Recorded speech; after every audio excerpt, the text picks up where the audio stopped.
This is always so awkward. So weird. Just gotta wait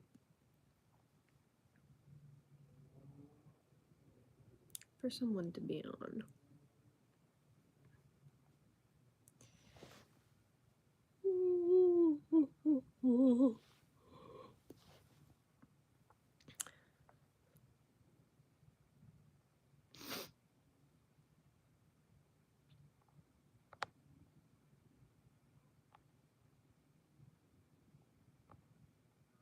Are people on?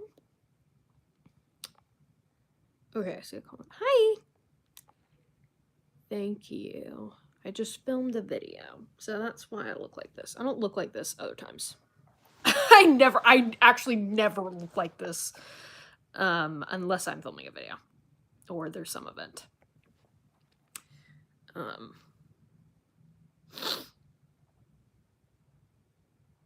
What's going on, guys? I feel like I haven't, like, been on here forever.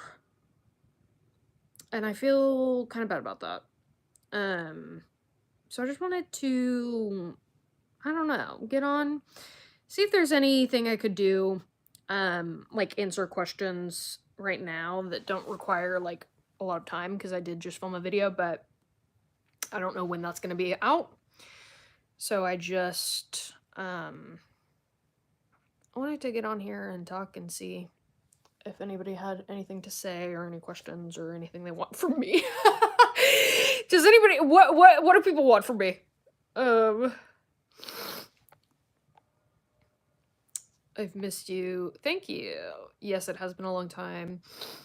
Whatever, you always look great. Well, you know, thank you. I'll say thank you to that. Waiting more pollen analysis, please. Yes, that is coming. I will be doing a pollen analysis. And then I'm trying to decide actually right now whether I'm going to do, because I'm going to do at least one more anatomy of a scene for Pollen before I do the full relationship analysis. But you know what? I actually, this is funny. It's been a long time since I've seen it. I don't remember what, I think maybe I was thinking about, like, editing my Pollen analysis, and so I went back and started watching my Colin character analysis, and I was like, I kind of ate this. I haven't watched it in a really long time, and I was like, you kind of made some points. So I'll be excited to do that again. There's a ton of scenes that, well, I even just filmed the episode 6 Yap session, and there's a ton of scenes that I kind of was talked about a little bit, but not as much, because I'm like, I'll have more to say. But I'm gonna do one more anatomy of a scene, definitely for the scene outside the Modiste, but I don't know if anything else. There's a few other scenes that I could do, like, in depth on, but I don't know. Are you going to finish Daisy Jones and the Six? Oh, well, here's the thing. I have the footage. Maybe I should just fuck it. Oh, wait, why did I just censor myself? See, I'm rusty. I haven't been on here. I just was, maybe I should just release all that on Patreon or something. But I'm scared, and have been. Even though I watched it, like, I don't know, what, 2 years ago now or something? Year and a half? Because I didn't... The second half of the season I was not, like, crazy about. And my reactions show that. So I don't know that people want to see that, honestly. I just miss seeing your face, honestly. Oh my god.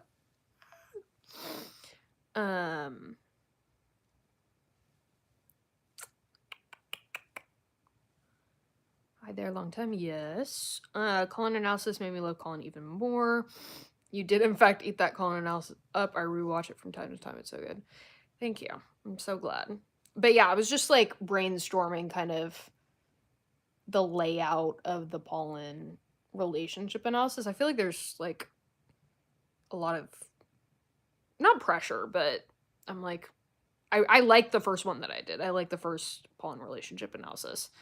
And I just wonder how it's not going to be like 10 hours long is the thing. Pen speech analysis. Yeah, that's one of the scenes I thought maybe I could do an anatomy of a scene on, or Colin's love confession in the end. But also the church scene where, you know, she says she's always loved him, that could be an anatomy of a scene.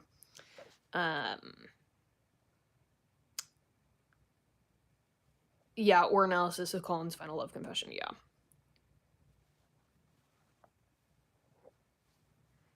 The first Pollen analysis that you did, it introduced me to your channel. Oh, that's so cool. I love hearing things like that.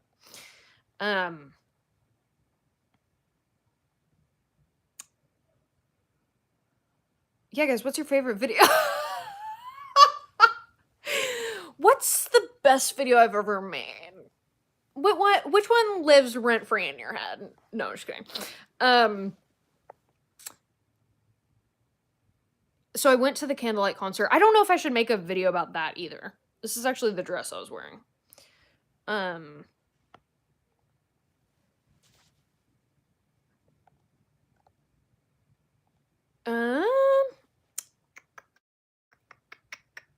But that was very interesting.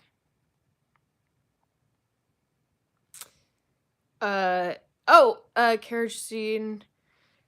I mean, period. The carriage video is, I think that might be my biggest video that isn't just a compilation. I'm proud of that one. I like that one. That one's good. I wish, never mind. I was gonna say, I wish someone would, like, let me interview them. That's all I can say. Like, get me involved. Like, why am I not the resident Bridgerton interviewer at this point? We'll see. It'll happen. Mark my words. Pollen analysis introduced me to you, either that or a Yap session vid. Oh my god. Couldn't. Well, I don't know. Is it better to be introduced by a Yap session or a... They're two different types of videos, that's for sure. The sofa scene, that was fabulous. Loved your anatomy of their kiss. Thank you. I never think about that one. I would say the mirror scene analysis is on Patreon. That's so crazy. It's so funny because, like, I don't... It's very weird to hear other people's perspectives because I obviously, like, have videos that I like more than others, or some that I think about more than others, or, you know, things like that. And it's just weird how people's taste can be different because, like, I don't think about the mirror video, like, ever. But period, if that's your favorite, love that for you. But that's surprising to me because I just don't, I don't know. I feel like I was a little bit more insecure about it. You should do a video on your hair care routine. It looks so good. Thank you. You know, I might, and I just might. Although I don't really, I don't know. My hair is probably not the healthiest. It is very long though. But my hair history, that could be a video. Whew. Had tons of drama and things with hair. Exactly, you need to sit down with Nicola. Come on. Come on now. Would I not eat? Would I not eat that up? I don't, guys, I'm so serious. I'm trying to make it happen. I have reached out to people about things, and I've either gotten rejected or they just haven't responded or declined. So I'm just like, what do I need to do? What do I need to do? There were so many YouTubers that interviewed them. I don't know why you can't interview them. I would love to see you interview them. You would ask them all the right questions. Yes, I would. Come on now.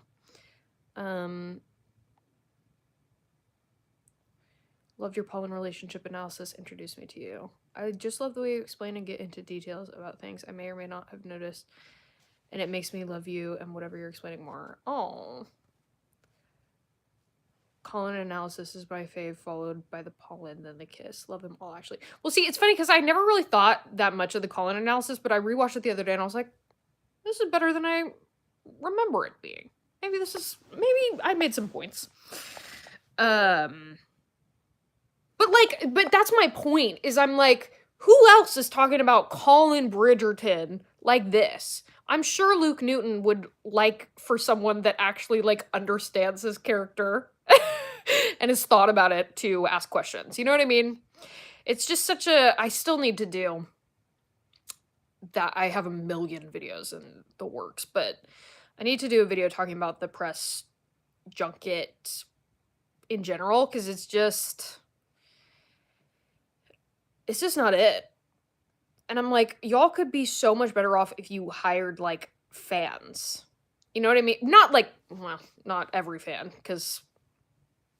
but like, I mean, I'm not even saying me, but like people like me, where it's like, if you have a media background or like a major in media and you have like experience and you're like normal and well-adjusted and also are very passionate and care and know a lot, like that is so much better for everybody. The fans and the actors, because the actors just get asked the same questions by people who don't care and don't like the show or even don't watch the show, and it's just like thing after thing after thing.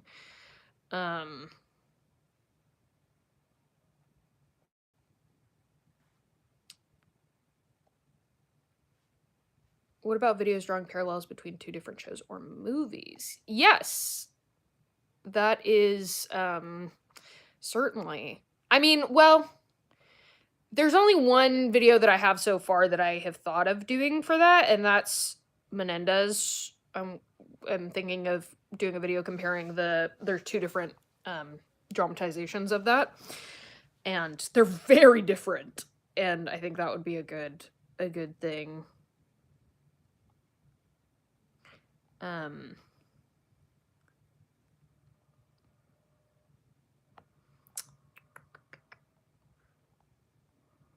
Also love the Colin analysis was like a therapy session. Well, I do have a minor in psychology, so what can we say? And I have been in therapy for over half my life.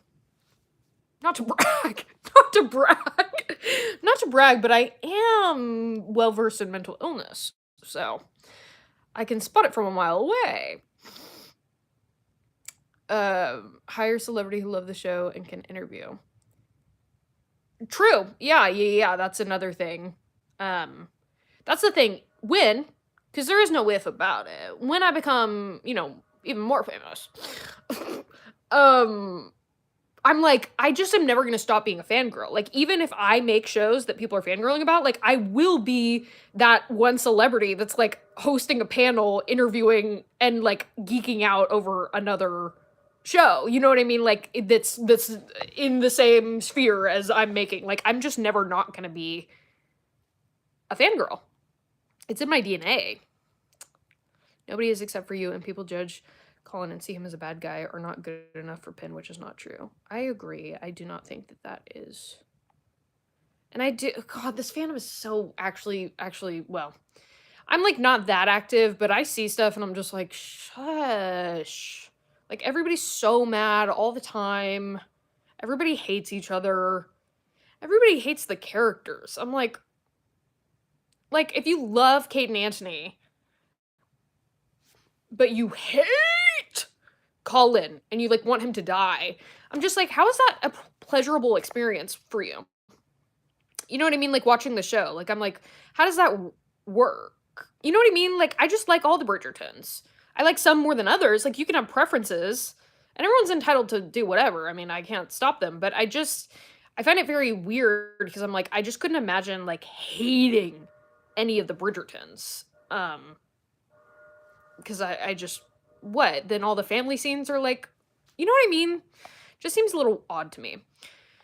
I love Newts. I'm grateful he brought Colin to life and gave us so much romance and joy this summer. He's underrated. He is underrated.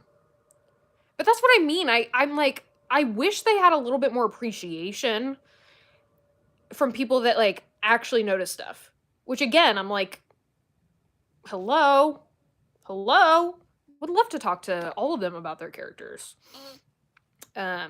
You'd be great as a Bridgerton insider. Thank you. Yes, I could tell when they got interviewed by a fan and by someone who was just there to do a job. Exactly. The fact that Jonathan filmed 3 things at one time shows you can stay in Bridgerton. If you want to stay in Bridgerton, you can. Yes, that is true. Speaking of which, did see Wicked. I actually just posted to talk about Wicked. He killed that shit, as always. I'm gonna make a video about Jonathan Bailey, just in general. I'm gonna go back through... I've seen pretty much all his projects, but I'm gonna go back and, like, write a script for just talking about, like, his acting and kind of his appeal, his strengths, things like that, especially as, obviously, Wicked, he's getting more widespread acclaim, but he's always been good. And what's funny is I actually liked him and knew him before Bridgerton. So I've been on this train for forever. I honestly can't see anyone else playing Colin like Luke was made to play him, and it's so weird to say, but he just mastered it in my eyes. Yeah, I feel that way about pretty much everyone in the cast. That's another thing that's unique about the shows. I just think, I literally am like, you were born to play this character. Sending love from Trinidad. Oh my gosh. Have you seen The Empress on Netflix? No, what is that? Should I?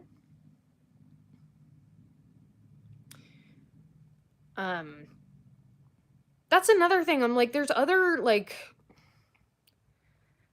I just don't...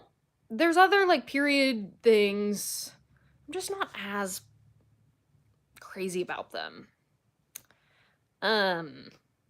Like, I like them. They're fine. And it probably would be good for the channel if I covered them, but I don't know. I just don't have the same oomph. But speaking of which, I am considering, because I know a lot of people ask for Outlander. Would anybody watch that? Because here's the thing.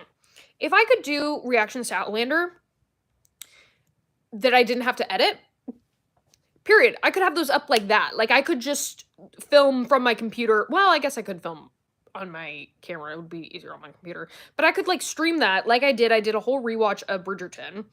And I just did, like, live streams of me watching that, like, Twitch streams. If I could do that for Outlander and just post it on Patreon, period, then I could, like, fly through it. It's the editing and all that stuff that takes time. So, I'm considering that as well. Bridgerton people need to hire you. I mean, come on. That's what I'm saying.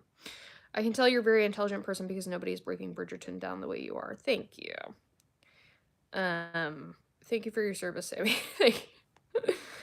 Glad to be of service. Yeah, you have a unique combination of traits. You ready for them to introduce Eloise and Philip's story in season 5? Yeah, I've been thinking about that a lot more. I'm very interested to see what they do with Eloise. Well, is it possible they're pushing Fran before Eloise, you think? I don't know. Glad to see you, Sammy. Hope you're doing well. Thank you. How does anyone hate Colin? It's ridiculous. Colin/Luke hate is so insane to me, like, it does not make sense. Truly. It says more about those nasty people than anyone else. Jonathan has become the biggest star at Bridgerton to a point he doesn't need Bridgerton. That's so... I mean, it's true. He doesn't. I mean, I hope he's on it, although they could put a little more respect on his name. What do we think about that article? That's a big controversy. I don't... I'm scared. I'm scared. I don't want to be bullied. That's another thing. It's hard about some of these things. I'm like, I'm just opening myself up to harassment if I speak on certain things. So I'm just like, greetings from Kathira Island, Greece. Oh, I would love to go to Greece. I would definitely watch Outlander on Patreon if you're reacting to it. Okay, good to know, good to know. Bridgerton is a very unique show as it is a period piece, but it has a modern touch to it. Yeah. Well, and it's not, I mean, I love, like, Pride and Prejudice is my shit. I love Pride and Prejudice. I love a lot of period pieces, but, like, people have been asking me about other shows that have been going on around here, and I just haven't covered them. like, I watched My Lady Jane. Maybe I need to rewatch it. I don't know.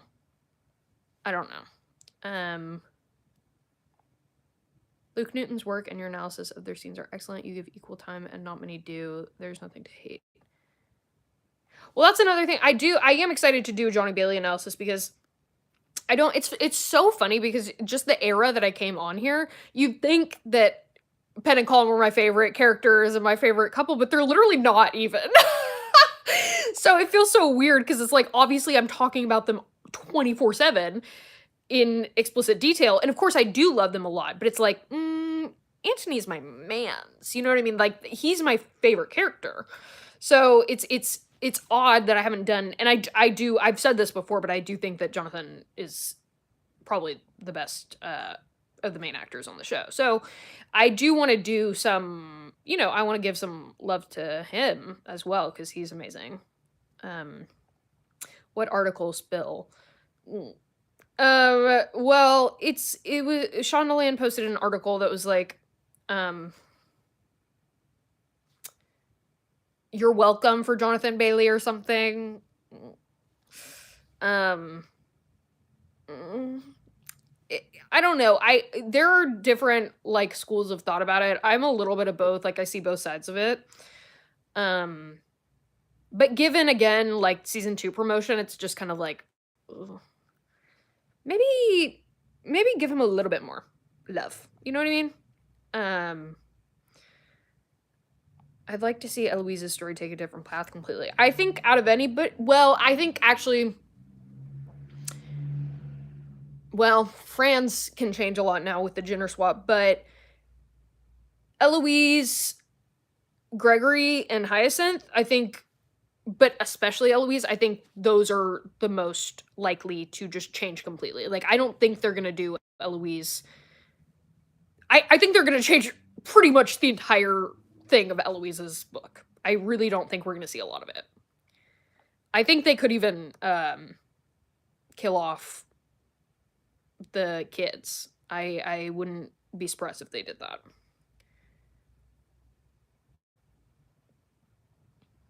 They already introduced Philip, and also Fran's season will be controversial, so they might want a season that can get good ratings. That's true. That's a good point. And everyone, I mean, Eloise is a fan favorite. I'm from Jamaica.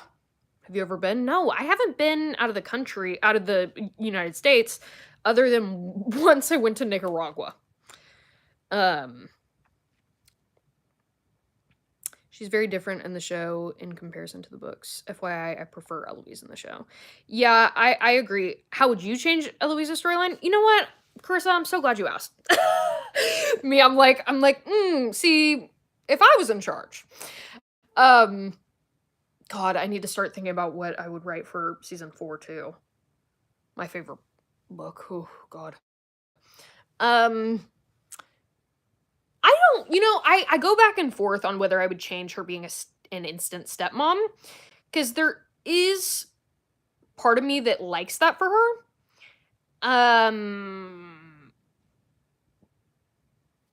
But I don't know that it necessarily works with the show Eloise that they've gotten.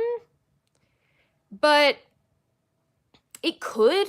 It just depends on where they go with certain things. And that's another thing I was just saying in that Yap session. Like, there's certain things that I can't even speak on about Benedict yet. Some people are asking for a Benedict character analysis. I don't know what the fuck they're doing with this character. If I'm being dead ass, if I'm being so honest, I have no idea what they're doing. I can't really tell.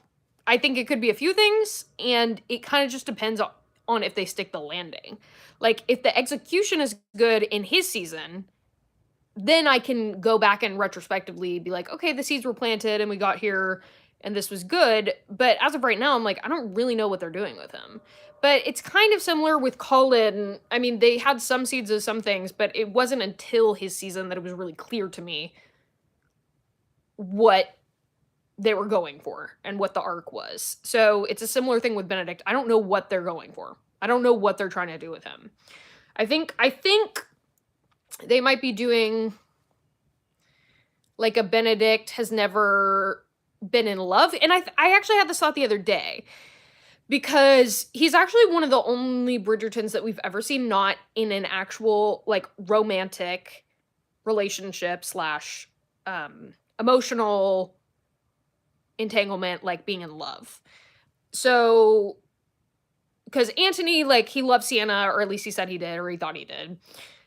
Colin thought he loved Marina, right? Like, we've seen that. Even Eloise, we have Theo. We have some frame of reference, some point of reference, whereas, like, Benedict has been with the most people out of anybody, but he doesn't really like any of them.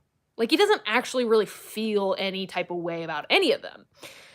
So we've never even seen what Benedict in love looks like. Like, we've just seen him, like, in, like, be like, "You're hot." You know what I mean? So that's an interesting thing.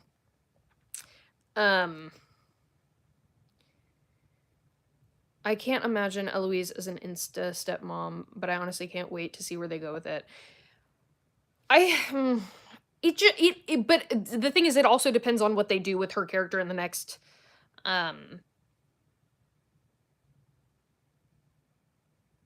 season.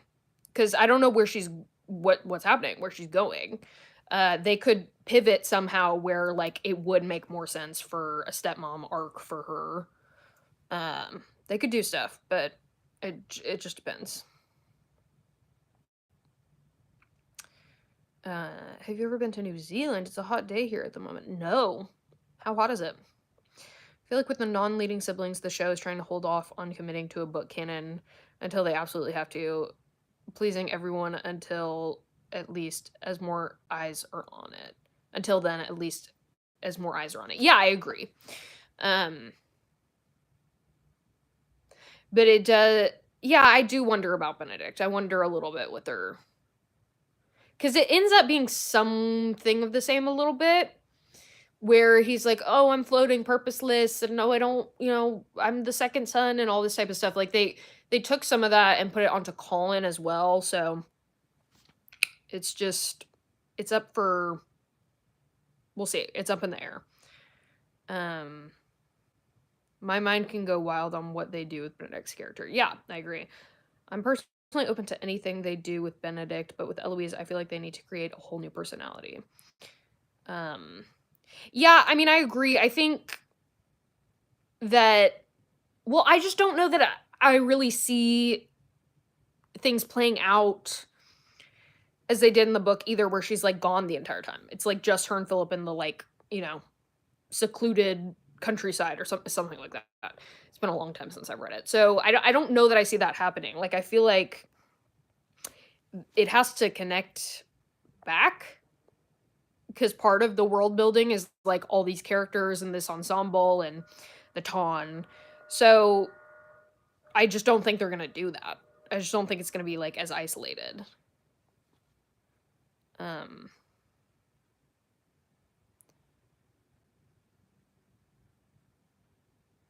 excited for season 4 specifically to see how they do with the side plots, Pollen / Penelope and the Queen and Canthony and Penn and Eloise. Yeah, I agree. I mean, I'll be interested to see that. I mean, I don't have high hopes for Canthony, if I'm honest, but they'll probably give some good Pollen stuff. Hot for us, LOL, perhaps not in comparison to Texas. Well, you're right there. I don't like book Eloise, so I'm living for TV Eloise. Yeah. I mean, but I already feel like they've kind of changed this, where it's like Eloise was kind of, like, anti-love at first, which I saw a very clear arc for them, where it's like, okay, well, you can still be an independent girly, but, like, have love in your life and be open to that, because I really hate the trope that a lot of female characters fall into, where it's like, she can only be a strong, independent woman, feminist, if she's alone. I detest that. And I mean, she kind of was focused on that the first 2 seasons, more so than the 3rd season. I think after Theo, they kind of softened her a little bit on the idea of love, which is interesting. But again, I would like her evolution to, like, I think she, in her mind, thinks that, like, getting married and having children is like the death of her as a person, and I would like for her to discover that you can do both.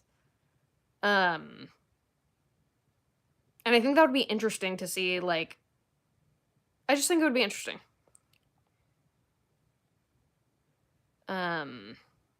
I mean, the next 3 seasons will be in the country. We'll see. I don't buy that, to be honest. I think I mean, I would be surprised. Well, I guess they could do, like, flashing to the country with the main couple and then flashing back to the town. They could do that. But, I mean, I think for Benedict season, they're gonna do, like, a stint at my cottage, maybe. I don't even know what to believe anymore. This show has got me so fucked up in the head because, like, season 2 was so different, and then season 3 was so similar to the book, so I have no clue. I have no frame of reference, but I think I heard something about filming that was like maybe they were filming at my cottage, or like a location for my cottage. So I could see them doing like an episode at my cottage, but I just don't see them being away the whole time. Would you have changed something for the season 3 finale? I'm sure I would have changed a lot of things from the season 3 finale. Trying to think of specifics. Is there one thing that I didn't like? I mean,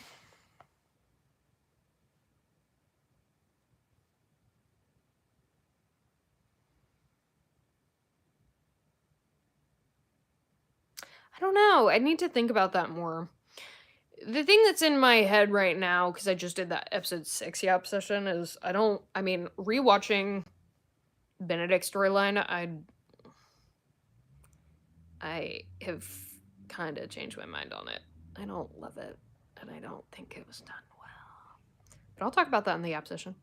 They love a ball, but country dances can have just as much going on. The town will travel for a good party. So true. I want to see Pen Preggers. Me too.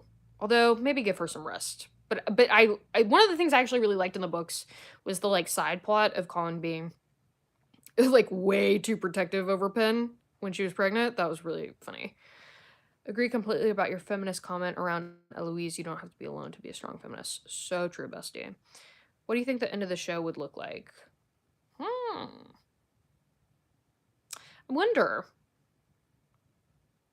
if Reggae Jean Page will come back if they have, like, a final season. Maybe?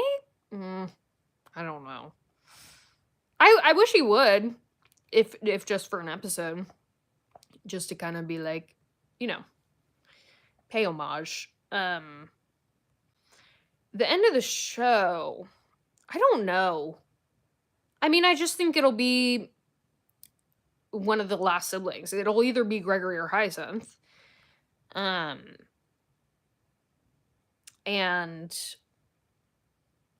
probably, like, whose ever's wedding that is gonna be, like, the last time where all the couples and everyone is, like, in the same room reunited.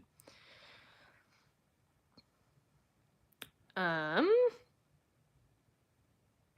so glad I got to see your analysis of Colin and Penn on the chaise long. It's on Patreon, so you can still watch it. I just won't get any money. Unless you pay. But that's fine. Yeah, I like that you can have it all trope for Eloise. You can have a man because you want to, not because you need it. That's the only healthy one, really. Yeah. Have you seen Wicked? Jonathan Bailey was amazing. Yes, he was. And in fact, I made a presentation to my family about why we should see Wicked on Thanksgiving. And we did. One of the reasons that I gave was literally, I'll probably post this somewhere, was Jonathan Bailey's so hot. I was kidding. He's also very talented. He's much more than just hot. But he is, like, the hottest man that's ever walked the planet Earth. So I don't, what can be said about that.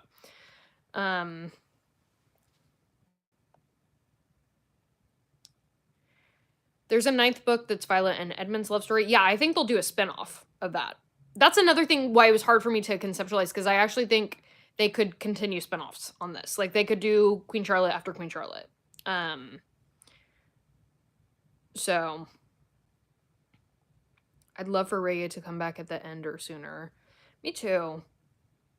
Well, is it beef that he has with, like, Shondaland or the fans? I don't really, like, there's different reports about why he left.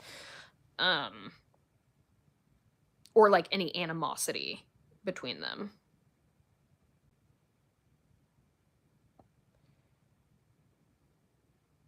I can't imagine it going that long. That'd be a first for Netflix. I'm trying to think of other long Netflix shows. I don't think that's necessarily true. I mean,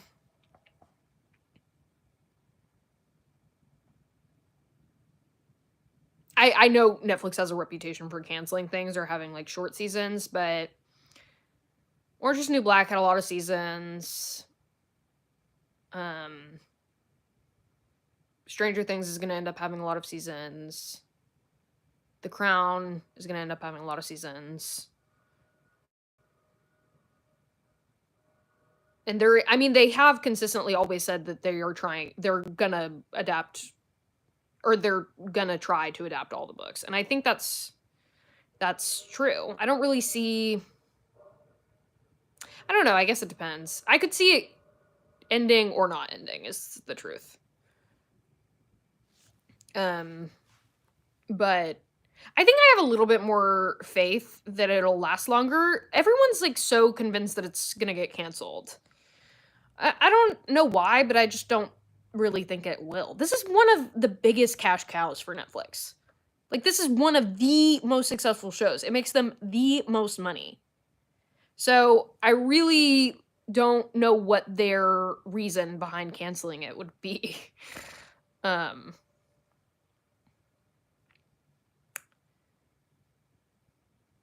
He said he didn't want to be typecasted.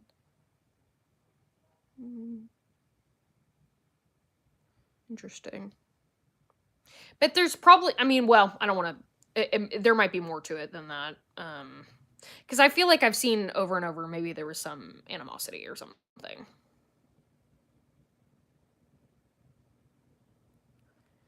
I can't wait to hear your thoughts about the entrapment line. Oh, girl, I have a lot to say about the entrapment line. I know I've been teasing that forever, but, like, I mean, well, I'm an entrapment line lover. And I just have a lot to say about it. So I can't wait to talk about it. I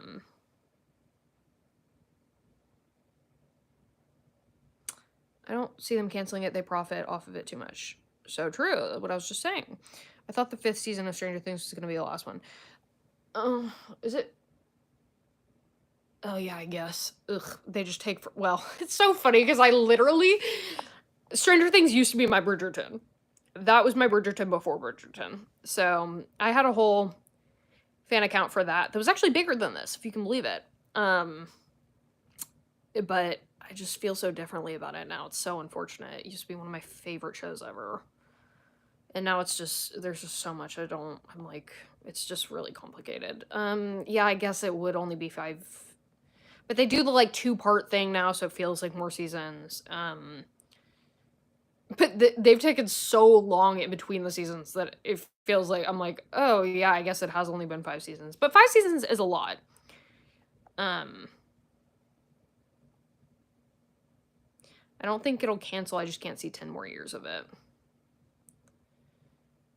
Yeah, I mean, I could see them just... I really do see them doing more spin-offs, though. I heard a lack of support from Shonda in relation to harassment online from haters with racial undertones, unfortunately.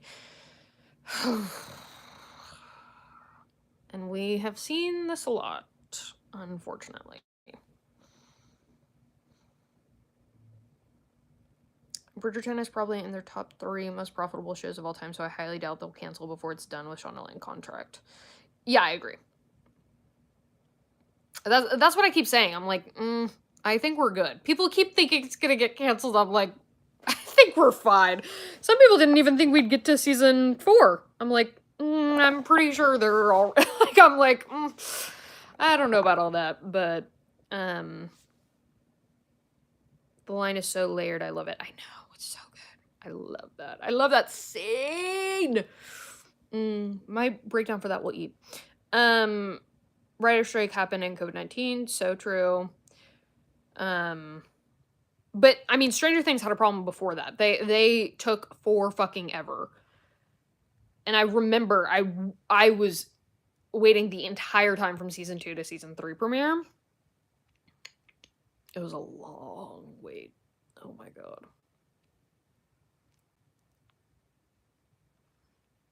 They could adapt the Bridgerton prequel books. I think they have the rights for it. They should. And you know what?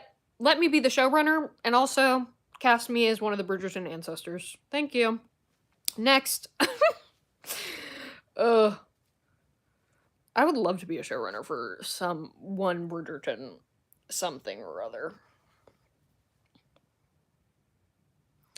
It would have been cool if when Colin was dealing with trust issues with Penelope after finding out about Whistledown, they had flashbacks to the Marina stuff to show how he was struggling.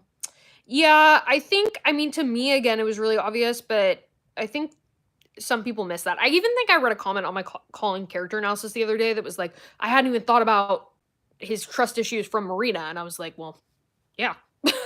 That's no wonder he is freaked out.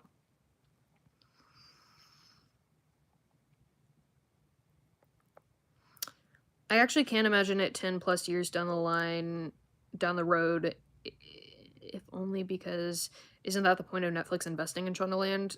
They want that Grey's. You know, I've never seen Grey's Anatomy.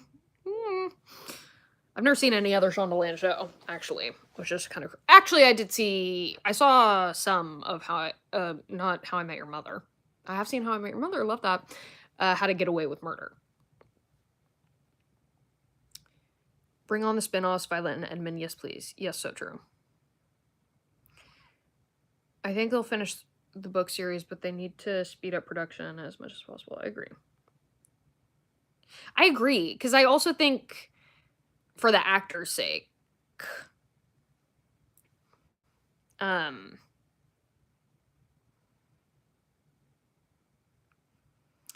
the time Bridgerton ends, Jonathan will be in his mid to late 40s. Yeah, but that's not that old. It sounds old when you put it like that, but it's not. I mean, he did 2 other huge projects that just got him an Emmy nomination, almost win, Critics' Choice win, and now he's in the highest grossing, movie musical of all time or something like that. And he was able to do that while Bridgerton. So it's not as if he's having to put his career on hold totally for, 10 years that he's filming Bridgerton. I think he'll be doing stuff in between that. So I don't know that it'll be that big of a deterrent that he'll be in his 40s. And honestly, 40s isn't even that late. And then also, especially for men in Hollywood, that's nothing. That's nothing. They're a baby at 40. You know what I mean? Sammy, build it and they will come. You know what? I'll try. I'm trying. Come on. Do you think Colin will do some of the storytelling / narration instead of Penn in future seasons? Doubtful. The truth is they want that... Well, you know why they also need to speed up is because of Julie Andrews. Bless her. But yeah, they want the Julie Andrews. They don't even necessarily want it to be Penn. They want Julie Andrews as Lady Whistledown narrating. So that's like the gag of it. So I don't really see them doing a voiceover narration for Colin. They did very briefly when she was reading his journal, which they should have done more of. But I don't know. Someone get you in the writer's room for real, they need you. That's what I'm saying. Get me in the writer's room. Get me at the press junket to interview. Thank you very much. I genuinely don't know how to make this happen, but it needs to. It just has to. OMG, I miss your videos, girl. Hope you're doing well. Thank you. I'm doing a little bit better. I got a diagnosis, so that is good. But I don't see everyone want to stay another 10 years, especially if their story's already done. Well, exactly. That's why they need to speed it up a little bit more. But I do think, for the most part... Oh, I want Phoebe to come back, too. I think, for the most part, they do, all, love it and love the cast members and do think of it as a family. So the idea of coming back for an episode or so for, one of the younger cast members, I think is not out of the realm of possibility. But If you're comfortable sharing, could I ask, what did you study? You seem to know a lot about writing. Well, thank you. Well, I'm technically still in school. I'm still a student. But I have a minor in psychology and I'm majoring in media production. And part of media production, it's a big umbrella. And writing certainly falls under that, but I've written my entire life. I've always been a writer. So, and I've watched a bunch of stuff. I mean, I'm just like consume and produce content all the time. So pretty much a lifetime of writing is like, you know, what and I do think that, like, I mean, I've definitely had a good education, just generally speaking. And then everything with media production does kind of fall into writing. Like, a lot of things like that end up being in and around writing. I hate that. And I mean, I've taken screenwriting in college. I had a little internship with my screenwriting professor, who's a professional screenwriter, so I've learned a lot from that as well.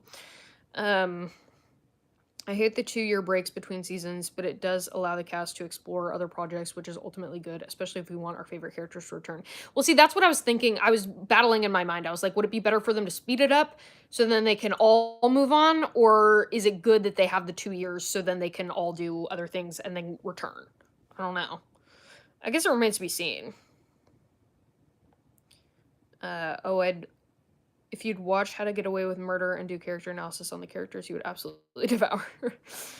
I still want a video where you recommend some romance novels. I know. Well, here's the thing. I've actually filmed the Q&A twice, and now all the footage is lost, so I need to film it again. But I did give some recommendations in there. But I think I have said on lives before, and I'll say it again. Tessa Dare is really good. Tessa Dare is one of my favorite romance novel authors. And there are a couple in particular that I think are great, but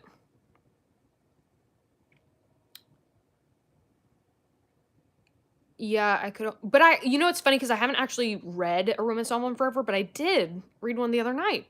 It had been like months, like a really long time since I had read a romance novel. And I read one the other night. It was okay.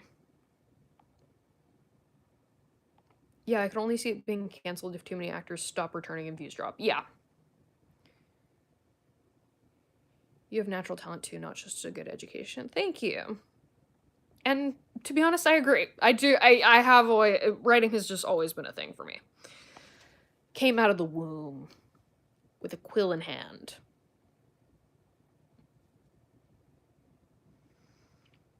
Phoebe is probably not coming back because they have to keep explaining why Simon is not there. Yeah, but could they not just, like, not... You know what I mean? I would gladly have them just never mention Simon. Or not, like, make, like, oh, Simon's in the country, or oh, Simon's on business, or whatever. Like, the viewers of the show know he's not coming back. Do you really need to explain why he's not there? You know what I mean? Like, in canon, if you're in universe as Daphne, like, they don't need to write in her always explaining Simon away. If I could have her back, I would be fine with her never talking about why Simon isn't there. We all know. They don't need to talk about it. You know what I mean? It's just one of those things. You have to, like, suspend your disbelief as an audience member when things like that happen. Get to the 50 to 100k subs mark and they will notice you. I know, dude. I know. I know. I'm too sick and tired. But I'm trying. I'm gonna try. I'm gonna try harder. That's part of what I'm doing right now. At least it's not as bad as Euphoria Season 3 coming out in 2020. I highly doubt Euphoria Season 3 is happening. I highly doubt that. To be honest. I think that's a train wreck. And I doubt anybody wants to come back, and I doubt anybody will at this point. They keep, like, saying, but, like, it's not happening, so.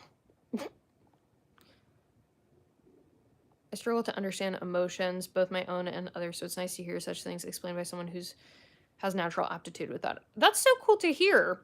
Yeah, that's like literally just always been, I don't know, that's something inherent that I have. I have always had that kind of, so that's really nice to hear.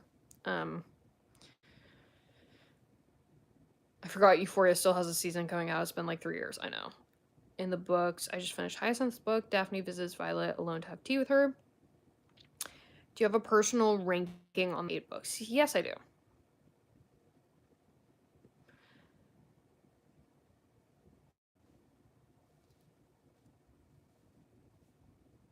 I mean, they can just without Zendaya and Jacob and Sydney. Well, not really.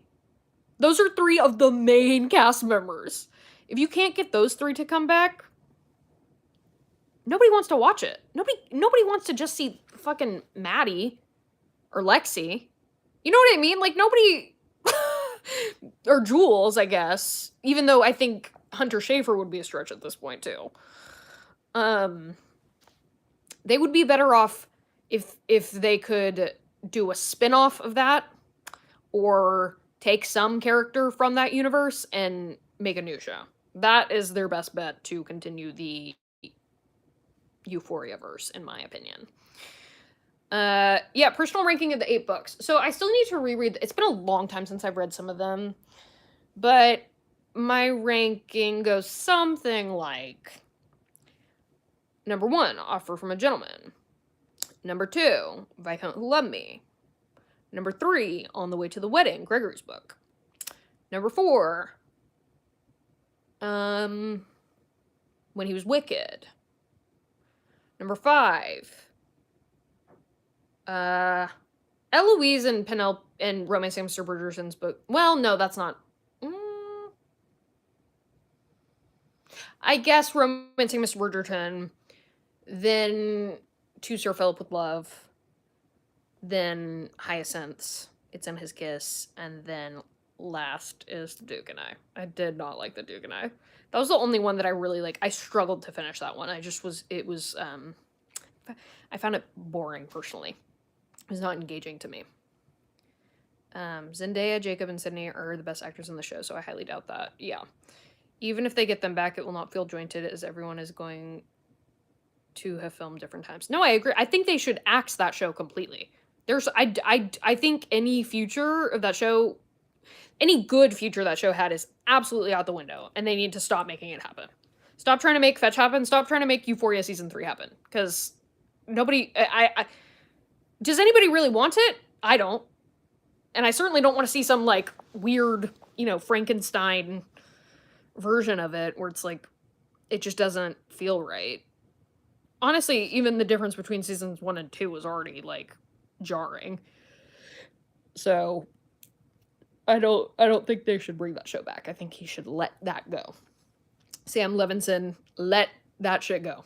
Do not try and make that happen. I think it would be a disaster.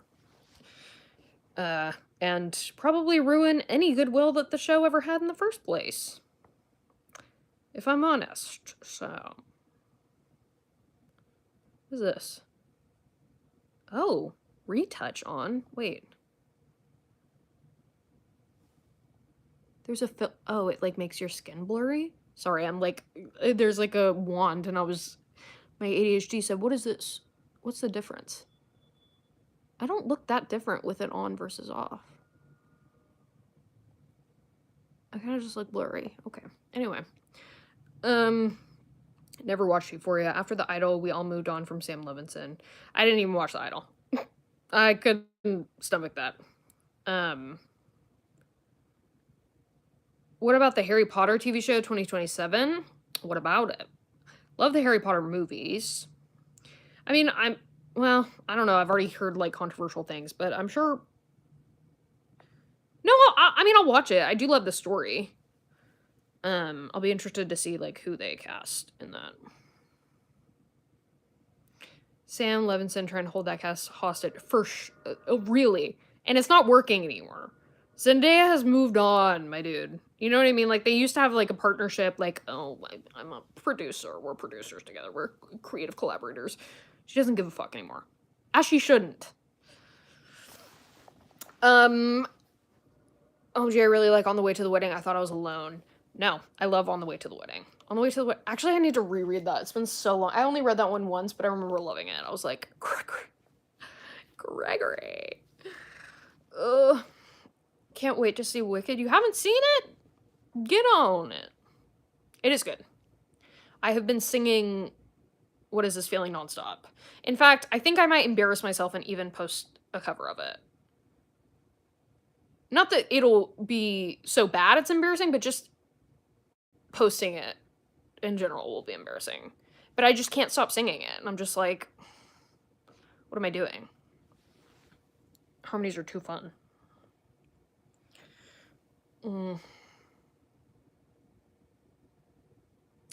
Do I have a favorite Taylor Swift song? Now, Mercedes.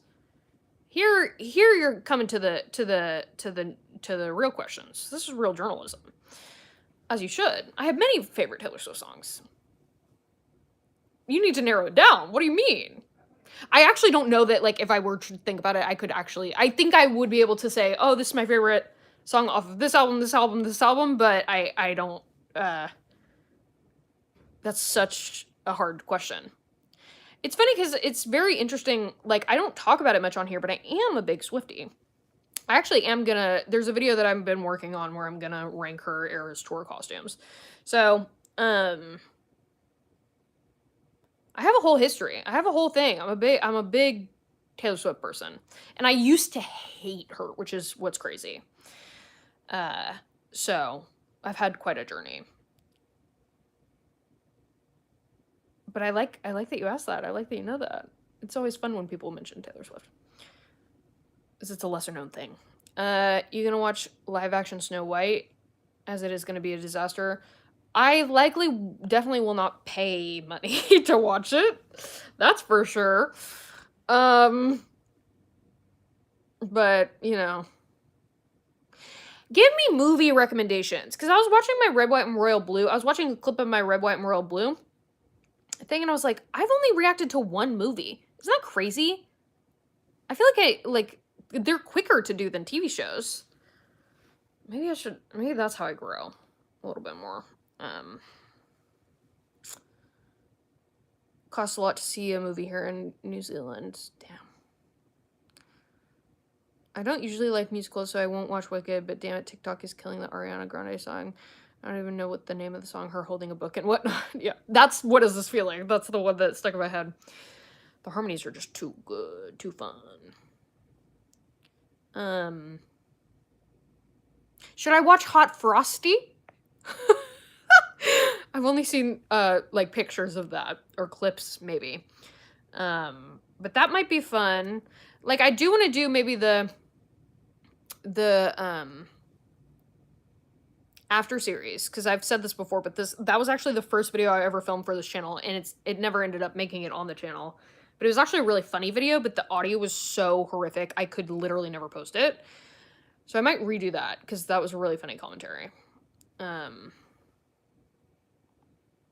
Why did you used to hate Taylor Swift? Internalized misogyny and jealousy. And media brainwashing. Is the truth of the matter. That's why I hated her. But I thought I hated her because I was like, she's annoying and she disparages men. I had all sorts of reasons for why I thought I hated her. And none of them were valid in the end. So, I was young. I was certainly, I mean, I was a big directioner. I think I was not happy about her dating Harry Styles. Which is so embarrassing to admit. But yeah, I think I did absolutely hate her because I was so jealous of her.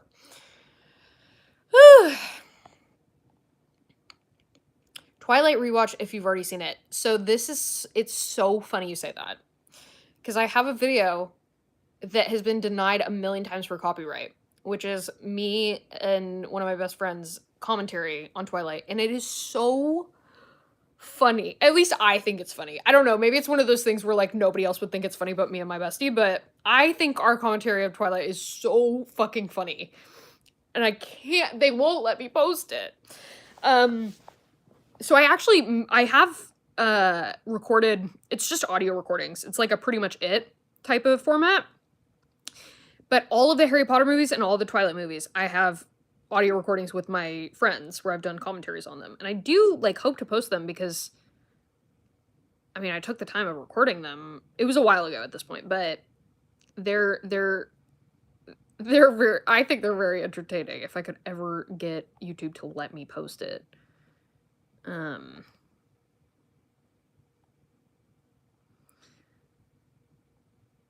Love Hard is such a banger Christmas film on Netflix. Love Hard. I don't know that I've heard of that. Is that like a Hallmark movie? What is that? I would recommend A Walk to Remember or The Other Zoe. You know, I can't remember if I've seen A Walk to Remember. I've definitely seen, like, reactions to it. But I don't know that I ever saw the full movie. I don't think I ever have seen anything of The Other Zoe. Need to hear Jonathan and Cynthia sing As Long As You're Mine. Meow. Yes. Yes, exactly. Well, it's funny because I think I will post this, but it's like my family has a rich Wicked history. We have a long musical theater history. We have a long Wicked history. But what's really crazy is that I actually I knew a lot of the music, but I had never seen it all the way through. And I had meant to get to watch it all the way through before the movie, but then I didn't. It just, like, snuck up on me. So that was actually the first time I'd ever heard some of those songs or seen some of it. And then I immediately went home and watched Act 2. So I've seen it now. But it's weird. I feel like I'm much more in the fandom than a lot of people, but I'm not, like, you know what I mean? Like, it's a weird place to be where it's like, oh, I did sing For Good at my 8th grade graduation as a duet, and I do know every word. But still, like, hadn't seen the entire thing. So weird. Pride and Prejudice? Would y'all eat that? I don't know that what I could say that would, well, I don't know. I just gave Brittany Broski just then. But, yeah.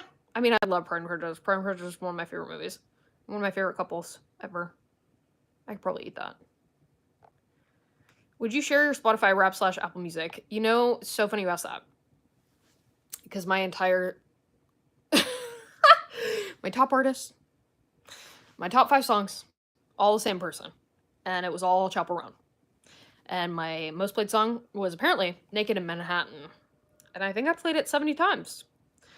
And I think it was in the top 0.05% of listeners to Chaperone or something like that. And I was like, sounds about right. Sounds about right. And other artists for this year was Taylor Swift, Charlie XCX, because I did go through a Brat discover, and I listened to some of her other stuff. Conan Gray, weirdly enough, because I just listened to him for the first time, and I just liked his newest album because it sounds like 80s music, and 80s music is my favorite genre. So he was one of them, and then I guess Sabrina Carpenter. But the thing is, I don't feel like I've listened to that much music because I haven't listened to Sabrina Carpenter. I've listened to Short and Sweet a good amount, but not that much. I was surprised that she was in my top. I was like, oh, I must not listen to much music. And it's true, because I do listen more to podcasts and things like that. Would love to see your commentary on the Twilight movies. Fun times, I can imagine. They're so funny. What are some of your comfort movies that you watch over and over when you're sick or whatever? Well, it's funny because it's like I'm a weirdo who pretty much every movie I see, I will have to see at a minimum of like 3 or 4 times. So it's a processing thing with me. Like I can't have an opinion on something until I have seen it a million times. And so things that I like, I mean, I see a bunch, but pretty much every movie I see multiple times, which I know is very abnormal. Mamma Mia definitely comes to mind as like a comfort watch. Love Mamma Mia so much. Another one that I've seen a lot, It is one of the movies that I've seen the most. I don't know how many times I've seen it at this point, but I mean, I watched that shit on loop. I'm trying to think of other movies that I've seen, because that would need to be like because there are some that I've seen, you know, like almost 10 times or whatever, but that's like kind of normal for me. Is that crazy? It is, I know. Which Pride and Prejudice adaptation is your favorite? You know, it's been a long time since I've watched the Colin Firth one. And I love Colin Firth down. Down. Bridget Jones, hello. But I guess probably the movie. I don't know. I've definitely watched the movie more. Maybe because it's more condensed. It's just like easier. But the casting was superb, sublime. I also went through like a big Keira Knightley phase where I was just like watching all her movies, all her Joe Wright movies over and over again. Anna Karenina, come on. Have you read ACOTAR? No. Mm-mm. I haven't read any. It's like fantasy, right? I haven't read any of that. I don't know that I would like it, to be honest with you.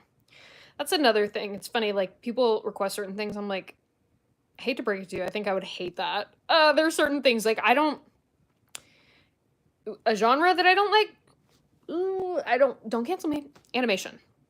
I don't like animation. I don't watch it. There are very few outliers where like I watch it, but like I just don't feel anything with animation usually. Fantasy is another thing that I usually don't watch anything of. I'm trying to think.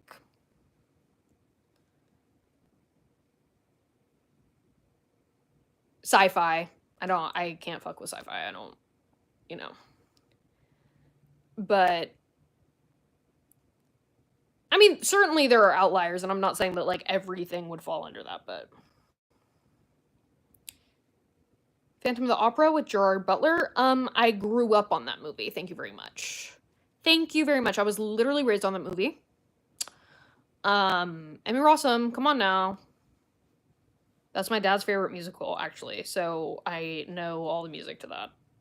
We played that all the time. I sang that all the time. Me and my sister sang that all the time. Yeah, it's like musical chairs. It's like what musicals haven't we been obsessed with? Come on now. So funny because there's so many things that like I have such an obsession with that I haven't even mentioned on this channel before. So it's like it's very interesting to talk about. Hi girl, Mr. Bridgerton Kikiing presents. I'm so glad. So glad.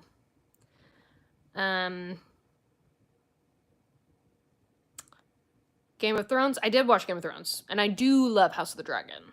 Love House of the Dragon. But that's kind of the only fantasy show I think I've ever watched. I'm trying to think. I mean, there's not many others, but that's really because I really don't watch like fantasy movie series either, of my own volition anyway. But Game of Thrones, I liked. Although I have some unpopular opinions about Game of Thrones. I'd probably get shanked if I shared them. But let's just say I wasn't that mad at the ending. Don't come for me. But I don't. At least season 1 of House of the Dragon, I just thought was superb. And that season, to me, I liked it better than Game of Thrones. I was like, that shit was so good. The miniseries or the 2017/2019 adaptation, because me too. For it, girl, the movie. The movie. Not the miniseries, the movie. The Bill Skarsgård. Hello. Bill Skarsgård, another man. Oh, God, I don't think I've ever mentioned Bill Skarsgård on this channel, but I love Bill Skarsgård. He's one of my all-time men.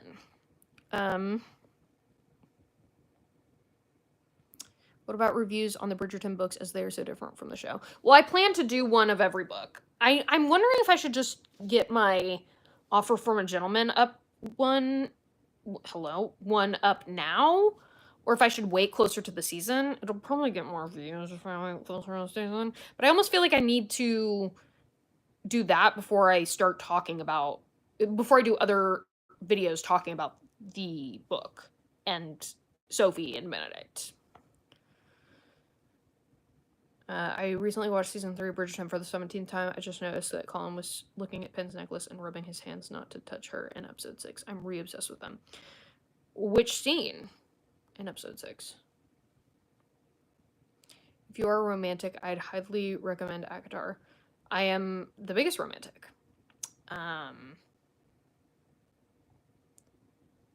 Lord of the Rings, never seen it. Never seen it. I kind of like this. Y'all just asking, have I seen this? I'm just saying yes or no. This is kind of fun. It's kind of like a game. Matt Smith, Yes, what about him? He's a king. And I loved him in The Crown, too. Even though that his character drove me a little nuts in The Crown. He's good shipping material. I feel like I have shipped multiple ships with him in it. Did you watch My Lady Jane? If you haven't, you should. It's really good. Well, I guess I watched all of it except for the last episode. But I feel like maybe I need to rewatch it because I didn't get the hype. So, I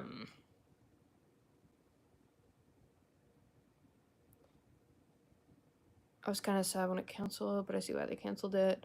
Lord of the Rings, again, no. Damsel, no. But I've seen reactions to it, so I know generally. I love Nick Robinson, too. He's another one of my men. And of course, you know, I have a history with Millie Bobby Brown.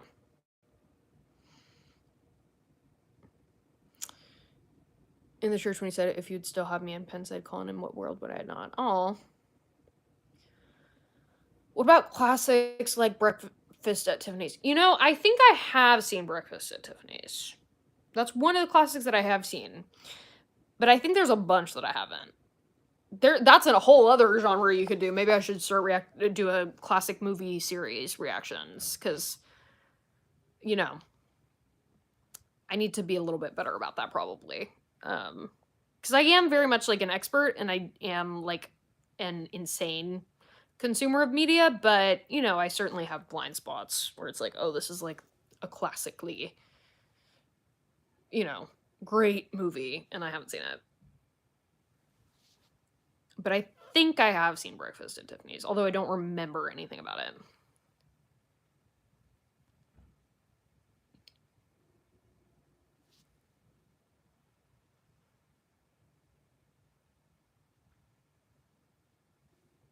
Well, I gotta go get some medicine soon. This is a new ring. Anybody? Would love to see your commentary on Mean Girls. Which one, the musical or the movie? Did you watch Vampire Diaries? If so, what team are you? I never watched Vampire Diaries. Actually, I had a friend in middle school that was obsessed with it, and she forced me to watch the first episode, and I'll be honest with you, at least then, maybe I would think differently now. I can't imagine that I would. But I remember being like, this is so bad. I was like, I can't watch this. Her name was Anna. I was like, Anna, I can't watch this. I'm not watching this. So I've never watched it, although it does keep coming up, and I do kind of want to know the lore. I do kind of want to be in on the culture. And I've seen a lot of those kinds of things, but there's still a lot that I haven't seen. Like, I haven't seen Gossip Girl, or like, what's it called? DOC. Like, there's some blind spots there as well. So, but for Vampire Diaries, one of the main channels that I subscribe to, I'm on their Patreon, and I literally watch them every single day, is Real Time. Shout out Real Time, love you guys, thank you. Oh my god, Real Time Sammy collab? I don't, where they live, they're like in Pittsburgh or something. But they started reacting to Vampire Diaries, and I haven't watched any of their reactions, and I think that is a little bit because I'm like, in the back of my head, I'm like, one, I don't know that I want to watch it, and two, if I were to watch it, would it be a good film? It reminds me of like a Riverdale-esque thing, because I think my reactions to Riverdale would be funny. Although again, there are people who love it so much that I don't know that like they would like my take on it, where I just am like shitting on it. You know what I mean? Did you see Nobody Wants This on Netflix? No, I haven't. But sorry, to go back to the Vampire Diaries question, I am curious because I you know, I'm very fascinated in like the groupthink, not the groupthink, but the psychology behind preferring certain ships, and I am working on a theory that, like, for example, I don't know if anybody watches The Summer I Turned Pretty. I'll have reactions to it, but like, you know, that's Team Conrad versus Team Jeremiah. I have a theory that like it's similar to Team Jacob versus Team Edward. So if you're Team Edward, you're Team Conrad. If you're Team Jacob, you're Team Jeremiah. And I think a lot of ships where it's like, you know, are you this team or this team? I would bet that people who ship one ship, you know what I mean? I'm not explaining this well, but it's like Laura Jean and Peter and John Ambrose. People who do Peter, Conrad, Edward. You know what I mean? Like, you go down that line, and whoever you ship, you're gonna ship the, like, corresponding ones. So I am curious about who I would ship in the Vampire Diaries. I don't know. I don't know anything about them. What are the vibes? Maybe I can tell you what I would be. Yes, do offer for a gentleman closer to the season. I usually hold off on reading the books until after the season drops, but I got curious and read one half of it because of the negative reviews of Benedict's books. Yeah, but see, that's the thing. I'm an offer from a gentleman girly, and I need to ride or die. I need to defend this book because everybody is hating on it, and I love it. And I think some of the criticisms are dumb, if I'm honest. So I feel compelled. Nobody wants us. Yeah, I haven't seen that. Sammy, I need you to hop on Vampire Diaries ASAP. Quick thought, how about Portia analysis? She's so misunderstood. I was just talking about Portia in the episode 6 session. I would consider it. You know what I would like? Actually, Portia spinoff. Portia prequel, Portia spinoff. I would like to see it. Get her some love. OMG, for real, I tried to watch it like 4 times and I found it so boring, and then one day I decided to stick with it and it was so good. Oh, it's one of those. Okay. I've had some of those. Please tell me you've at least seen One Tree Hill. Have I seen One Tree Hill? It was a Bridgerton in my past life. It was one of my biggest obsessions. I did have a fan account. Come on now. Nathan and Haley, actually the best ship of all time, maybe. Well, I don't know. Can't answer. No, I'm gonna do a video about all my OTPs, which some of them are controversial, and I might get canceled. That's all I'm gonna say. If you guess, maybe I'll tell you. I'll give you a sneak preview, but some of them are not are problematic. But love One Tree Hill. I've seen it a billion times. I'm always watching One Tree Hill. Love One Tree Hill. I watched it for the first time, like, I don't know, middle school. Riverdale was something at the end. See, I never actually watched it. I would see, like, or I guess I actually watched the first season. I don't really remember anything about it. But I wasn't gagging. So then I just didn't continue. And everything that I saw past that point of, like, people reacting to it or, like, whatever, it was just, like, weird. I was just like, what is going on? Sammy, thoroughly recommend. Nobody wants this. Yeah, I probably would like that. I mean, I generally like Kristen Bell and Adam Brody. And actually some of the peripheral characters. There's Willa from Succession and Jonah from Veep, which love both of them. Team Conrad, period, as you should be. Gilmore Girls, I have seen Gilmore Girls. One of my friends forced me to watch that a while ago. Team Jess. See, but this is what I mean. I need to take inventory in stock, because I'm like, are the people who are Team Jess also Team Conrad, Edward, you know, all those types of things? Like, I have a theory. I have a working theory that it's all connected. It's all the same. Because a lot of the people who are Team Jeremiah have talked about them being Team Jacob, and for some reason that just makes sense to me. I'm just like, of course you are. Dawson's Creek, never seen. Riverdale became a really weird show in general after season 1. Yeah. See, in the books, I was Team Jacob, but movies, Team Edward. LMAO. It's true that people are either bad boy or good boy. I think it's, like, embedded in all of us to have a preference, but at the end of the day, both are good. So true. Honestly, there are things people say negatively on all the books, but honestly, of the ones I've read, they're not that bad. Well, I think it's a little dumb to be, like, trying to, like, analyze it, like it's, like, you know, peak literature or something. Like, I'm like, they're romance almost. Like, chill out. Like, it's, you know what I mean? Like, I'm just like, there's gonna be things in there that are, you know, Naley just might be top 3 best ships in TV history. I would agree with you. They're certainly in my top 3.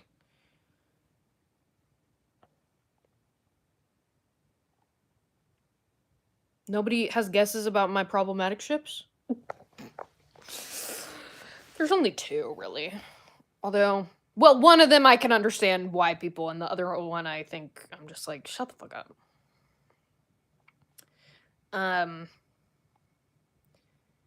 Damon is more reckless and the kind of guy who does bad things but has a soft spot for the main girl, and she brings out the good in him. Stefan is the brother with a moral compass who is level-headed. I mean, well, I don't know. I would need to see it. Because I'm not prepared to make a judgment based off of just that. But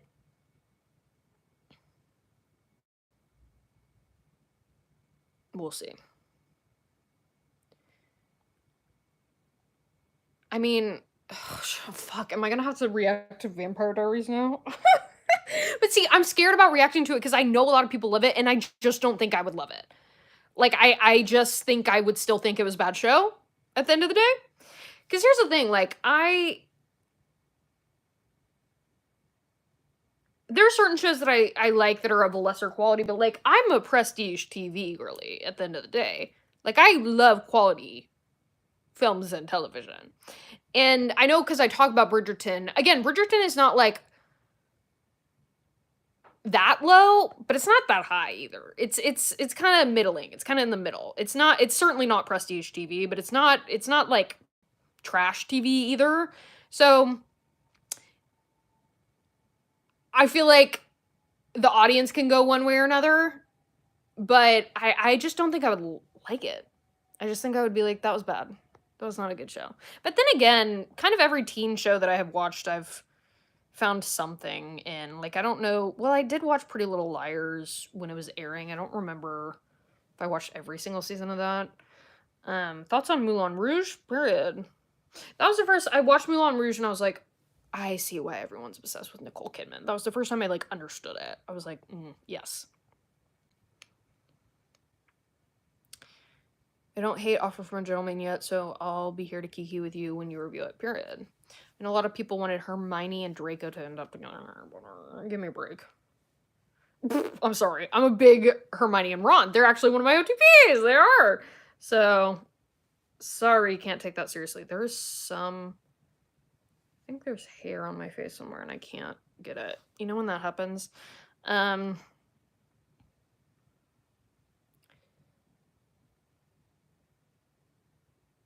Even when it's bad, it's good. Please react to it. I don't know. We'll see. If you like Survivor, never seen it. With Vampire Diaries, I think you need to get past, like, episode 5 and you'll be running through episodes quickly. Well, it certainly would be... That's the thing, like, I don't... It would be, like, a trash TV thing that I, like, binge. That I, like, watch and it's, like, funny. You know what I mean? Like, I wouldn't... I don't know that I want to put all the work into it of, like, filming it. You know what I mean? But then again, I could film it, like, unofficially if people really wanted to see it, I guess.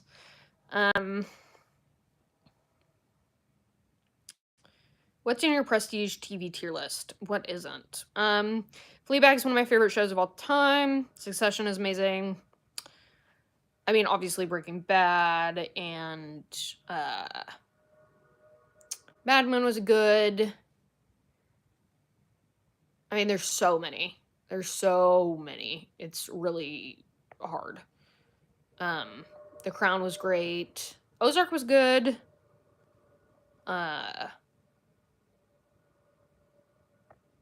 There's so much more. But it's funny because it's like, that's kind of in a different league than, like, a lot of other things. Like, I've been obsessed with a lot of other things. Although I would say Fleabag's probably my, like, favorite. I just think Fleabag's a masterpiece. And genius. So, I have seen Severance. I watched that recently. I watched that with Real Time, actually. So, yeah, I have seen Severance. Severance was good. What else have I watched? I mean, I watched Big Little Lies. I mean, I pretty much every TV show that's, like, prestige TV that's been, like, nominated for an Emmy in that past however many years, I have probably seen. Think you would love Survivor. It's less about surviving on a deserted island aspect and more about social strategy and complex relationship dynamics. You know what? That's a great way to put it. And that's the first time anybody has ever gotten me even remotely interested in watching Survivor. So congratulations to you. Because when you put it that way, I'm like, hmm. Fleabag mention is actually insane. It's so amazing. I know. Fleabag is just it's genuinely like, to me, I'm like, that's a masterpiece and that's a genius. Phoebe Waller-Bridge is a genius. That is one of those things that goes in like god tier category of media for me. I just think it's perfection. Hamilton's up there as well as just like masterpiece. I'm just like, yeah.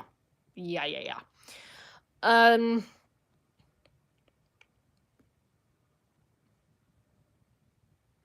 I would recommend Jenny Nicholson's recap on TVD if you don't want to do all the seasons. It is an absolutely hilarious overview. I might end up fucking watching it with real time because I'm missing.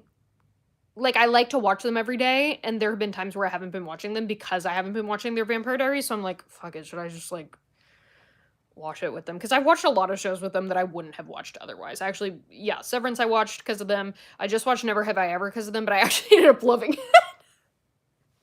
Which, again, like, I can't. That's not a prestige TV show. I fucking loved it. I don't know what to tell you. Like, I loved it. I thought that was an elite ship. So, what are your feel-good, cozy shows and movies? Never Have I Ever has been recently. I've just been playing that every day. I fall asleep to that every night, actually. I just rewatch that. I don't know. I don't know what it is. It's just, it's comforting to me. I mean, the thing is like, comfy shows. I've rewatched One Tree Hill a lot. I will rewatch Friends or How I Met Your Mother. I've rewatched both of those all the way through quite a few times, actually. What else? Glee used to be one of my obsessions, but I haven't really rewatched it recently. There's a ton I'm missing I'm not thinking about. Obviously, Bridgerton. Again, like I said, like, feel good, Mamma Mia is a great one for just, like, comfort. I wish I had, like, a list or something in front of me that I could reference. Because I could give you more answers that way. Fleabag caught me so off guard. Shit was hilarious, especially the haircut scene had me laughing for days. Saw your update about your health issues and stuff. Hope you're doing good. Thank you, Vicky. You watch Black Mirror? That's a pretty good Brit series. I've seen a lot of Black Mirror. Black Mirror is very hit or miss for me, though. Like, there's some episodes that I'm like, that's one of the best episodes of TV I've ever seen, and there's some that I hate. So, and I haven't watched the newer seasons. Like, I've seen all the... What even season are they on now? Any of the ones that have come out in the last few years, I haven't really watched. But I watched all the first ones.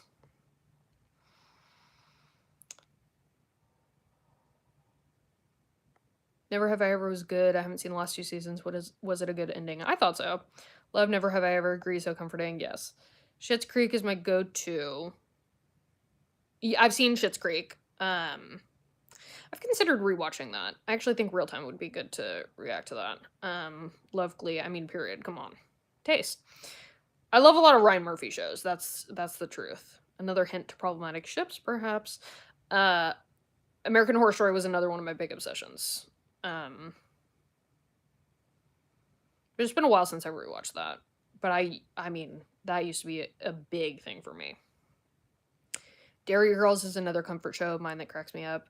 I like Dairy Girls. I have seen Dairy Girls. I haven't rewatched it much, though. You need to get, like, a Goodreads, but for TV shows and movies, and share it with us. There is some app that I use to keep track of what TV shows I watch, but I don't know that you can share it. But... Who did you ship in Glee? Well, the problematic ship was not from Glee. It was from another Ryan Murphy production.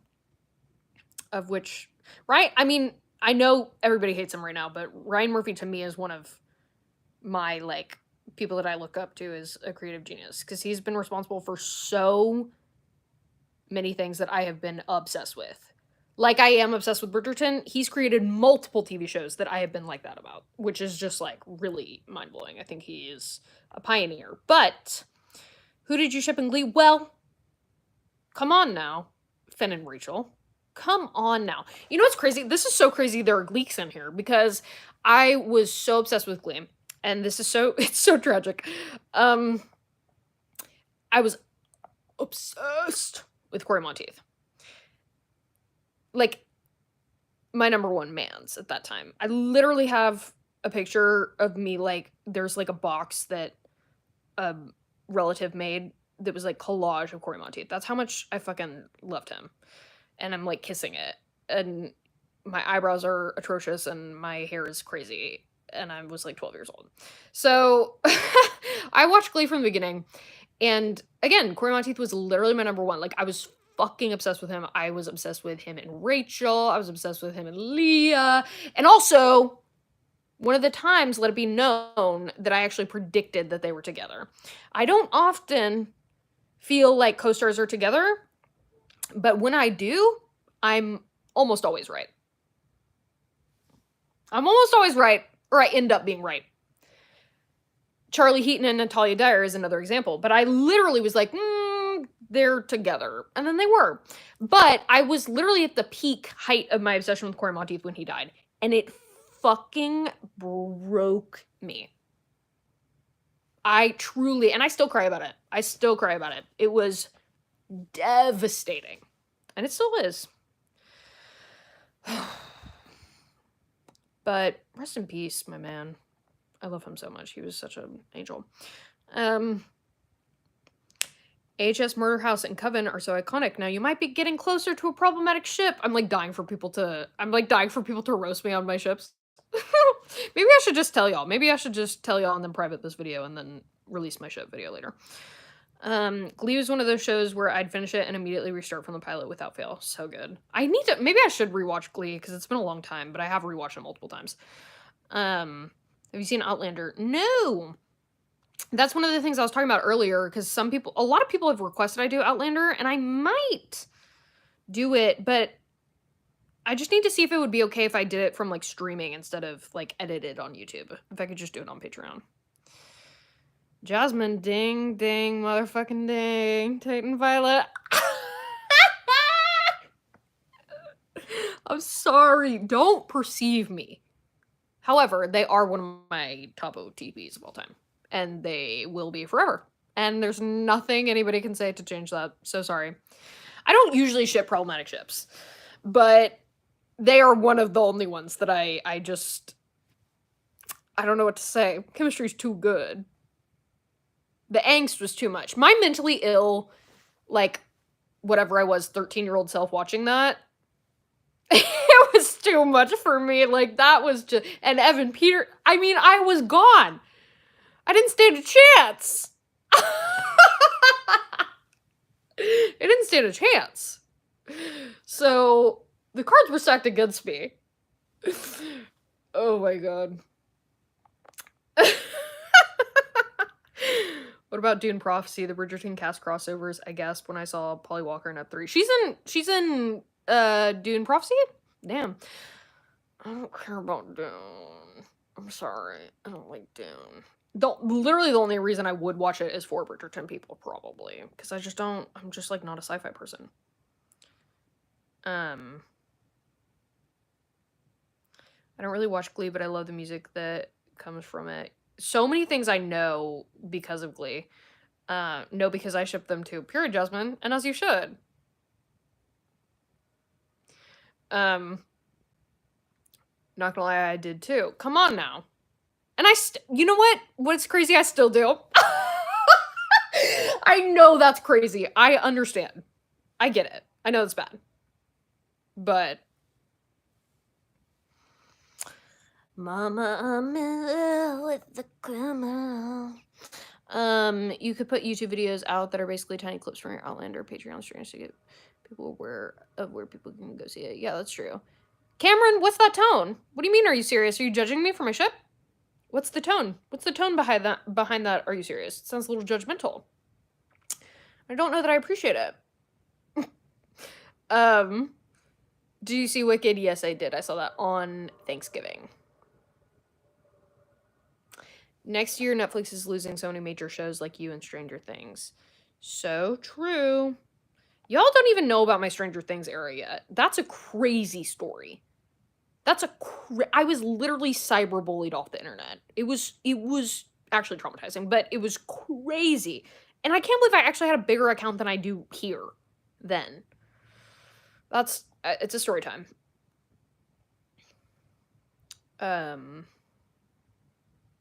Yeah, I never finished the latest season because I was filming my reactions to that. That was before anybody was subscribed to my channel.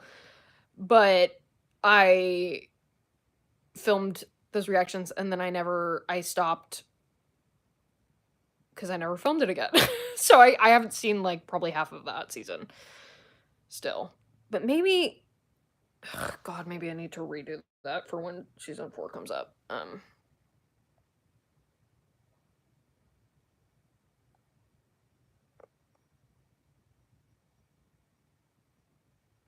haven't seen HS since I was 14, but honestly, I did. Maybe that's why. Speaking of Glee, Smooth Criminal was top 3 best covers. So true. Love your video so much. Thank you. I'm just going to remain quiet anyways. Gotta go study. Keep doing your thing. I have been judged so severely. Oh my god. This is what you get when you're real with the people. Not everybody's gonna like it. I was vulnerable. What can I say? Now I'm scared to reveal my other problematic ship. Although, again, I personally don't think it's problematic. Tate and Violet, I'm like, yeah, that's problematic.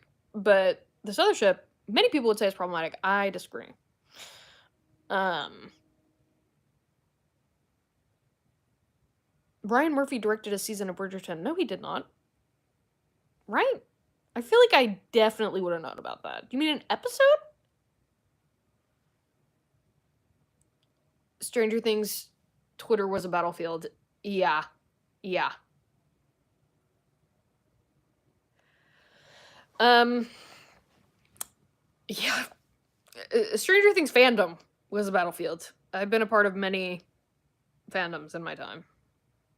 Directioners. I don't know who have been the craziest, but I was literally cyberbullied off the internet. It was so crazy. What's the fandom for the second problematic ship? Well, I couldn't say it because it would be obvious. So, let's say that it was a ABC Family / Freeform show, and see if anybody can get it from there. We listen and we don't judge. What's crazy is I agree with you about 95% of everything you say. Period. What's the 5% you don't? No, I'm just kidding. Yeah, come on. We listen and we don't judge. What kind of place is this? This year has been hard for Bridgerton fandom and One Direction fandom. Yeah. For me personally, it's been harder in the Bridgerton. I don't know. I feel pretty far removed from One Direction. Somehow. Outlander, but I was really in it. Outlander as a journey, definitely. The trauma beats are wild, but also the ship is legendary. I'll support you whether you do it or don't do it, nonetheless. Isn't the newest or the last season coming out soon or something? Because again, if I could just watch it on my computer and film myself on my computer, I could get those babies out to you. You know what I mean? Like I could do one a day. It's just the editing that's an issue. Maybe I shouldn't do that. I'm like, how many people? Secret Life of the American Teenager? No. Oh, and I can't think of the name. I feel like I know it. Is it the Fosters? Maybe. Perhaps. Perhaps it is the Fosters. Perhaps that was one of my biggest obsessions at that time. Perhaps I also had a fan account for that. Perhaps.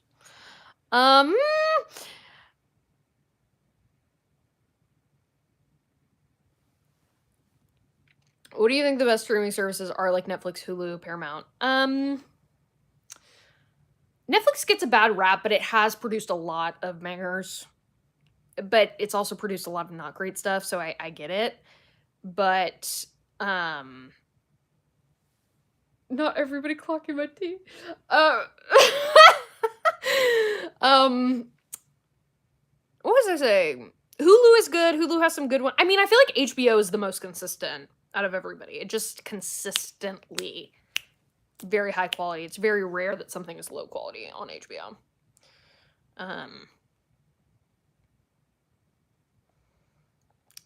Allie, you did know. You did know. You felt the vibes. Brandon and what's her name? Callie? Why? Well, yes. Well, yes. And what about it? And what about it? And what about it? They're not actually related, okay? What's the plot of the Fosters? What isn't the plot of the Fosters is a better question. It's about a lesbian couple who adopts and fosters a bunch of people. Kind of. That's like the big and small of it. BBC series? What even are... Jasmine! Come on now. No, I don't care. You're not going to change... Nobody's going to change my mind. So we agree to disagree, but...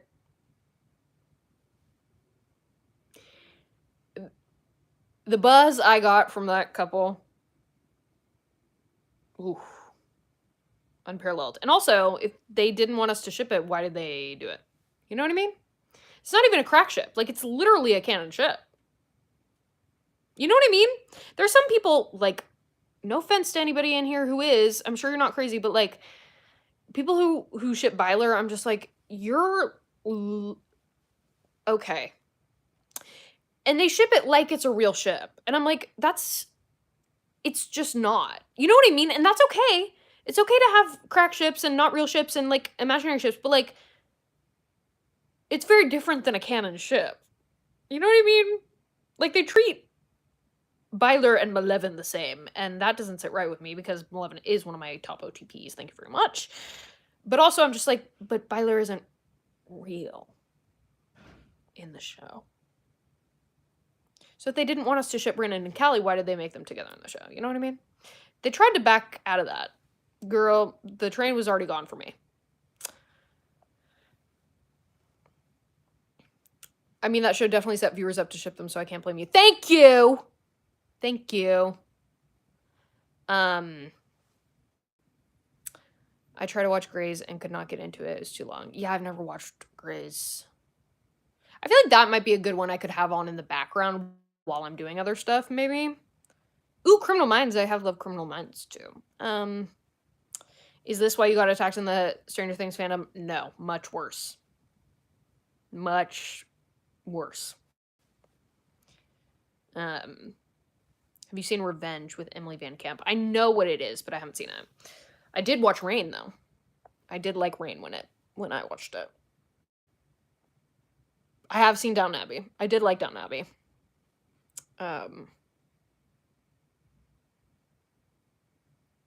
That was another show that was hard on my ships. I think everybody that I shipped in that either, like, died or didn't end up together or something like that.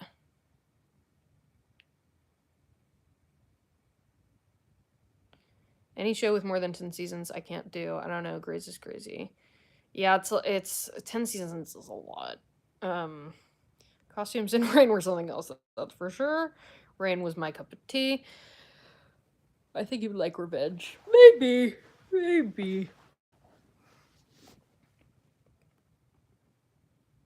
Trying to think. Have you seen The Tudors? No, that's one of the ones I haven't seen. I almost started it kind of recently. Yeah, the second part of Outlander Season 7 is airing now, and then there will be a Season 8 to wrap up the show, which I think they will hold hostage to rope in the fans for the spinoff called Blood of My Blood. What is the spinoff gonna be? Do you have any unpopular Bridgerton ships you haven't shared? Excellent question. Let's start some chaos. I mean, I doubt it, actually, with Bridgerton in particular. Like, who would be an unpopular ship?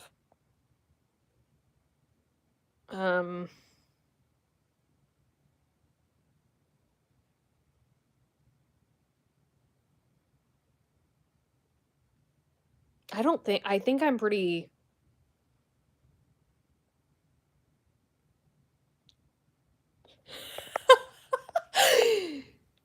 Oh my god, I have an unhinged question. If no one in the Bridgerton universe is related by blood, who would you ship? I thought we might be veering into this territory. Because, you know,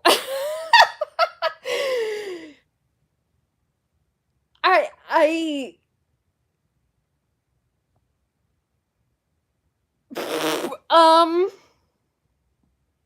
well, see, here's the thing. Are we talking about aesthetics?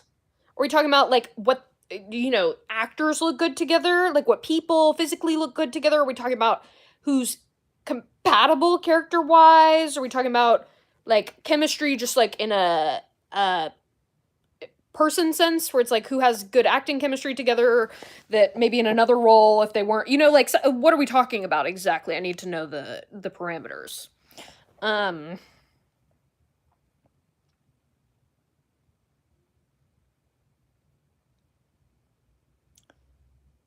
The only rare pairs I've seen are Eloise and Cressida, and that's not even rare after the way they wrote season 3. Imagine if Benedict and Antony together, that'd be so hot.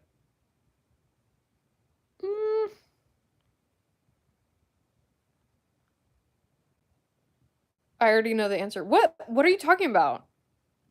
You think you know my answer? Well, what if I have multiple answers? Tell me what you think my answer is gonna be. This is crazy. Because I actually, you know what's so funny is when you asked that, I was like, well, duh. It made a lot of sense to me. Say it. Allie, say it. Say it with your chest. What do you think one of my answers is gonna be? I think you're probably right. If you think you know, you're probably right.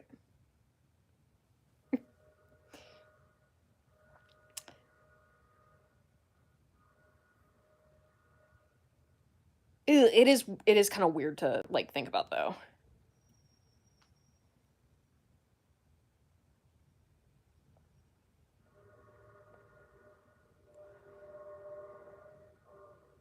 Prince Friedrich and Edwina are good together. You know who I liked for Edwina? Lord Lumley.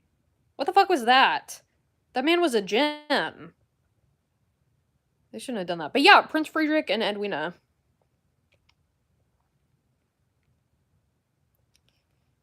I'm withholding my statements until a later date.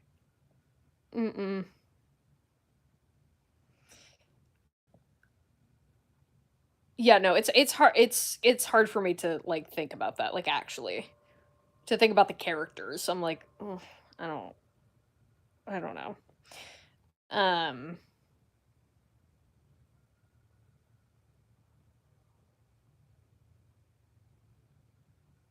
But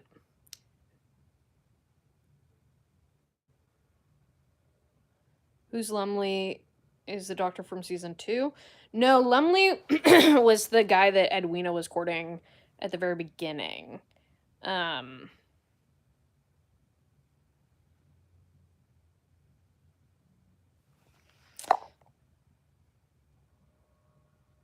would Cressida be good with? I'll tell you an unpopular opinion. I never thought she was going to be Sophie. Never. Not for a single second.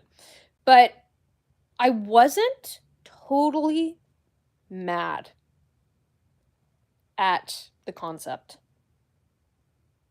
of her, like, turning into Sophie, or that being Sophie, or I guess a redemption arc, and then her, like, Benedict. Like, I wasn't totally mad at it. That's unpopular. There you go. Did I want it? No. But I wasn't mad at it. I was like, interesting. What if the end is set in the future with all the Bridgerton and spouses and grown children and the queen has died? Might be. Where's the Queen and George's kids spinoff? I would like all of those, thank you. Give it to me now. Well, the question is funny because I've seen new people watch it who thought Simon and Antony were going to be a thing at the Danbury Ball in season 1, episode 1. I have seen that, actually, yeah. I guess they were, well, I don't know. They weren't giving that to me, but I guess they were just giving besties. People hate when people give besties, you know what I mean? They can't fathom it. Men being besties? What? That would be them as, like... See, that's not hard for me to think about because they're not actually related. That would be a train wreck. That would be a disaster. They're too, like, kind of similar. They're like two bulls butting heads. There should be a spinoff of all offspring of the Bridgerton siblings once they're grown. So true. I don't like they give Violet another lover. Sometimes people just don't want to be remarried and stay single after a spouse's death. It's true. I wouldn't have been mad if they did that either, because kind of the way that they frame their love, like, I just, again, of course, I never know, but I personally don't know that I could ever do that. Like, I think if I found my person and then they died, I would just be like, absolutely not. Absolutely never again. I just really can't. But maybe that's just me, and maybe I'm weird that way. I don't know. That's just, like, my personality. That's the way I kind of am with things. I'm very one-track mind. I'm very... Like, I one person. I only have eyes for one person, so I really struggle with that, and I think that that actually is more normal than people make it out to be. So I think you have a point there where I think there are a lot of people that do get married once, they lose their spouse, and then they never get remarried. And they're fine with that because that was their person. And that might have been nice to have that, but I do think that they wanted more storyline for Violet. And honestly, the easiest way to do that was this. So, but, you know. I guess they technically have Queen Charlotte. She hasn't been with anybody else. That's kind of her being loyal to a fault to George and, you know, having him be the person in her mind forever, you know what I mean?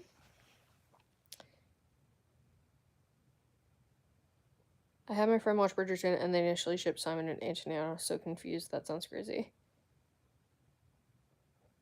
Violet and Marcus is literally just foreshadowing Fran and Michaela.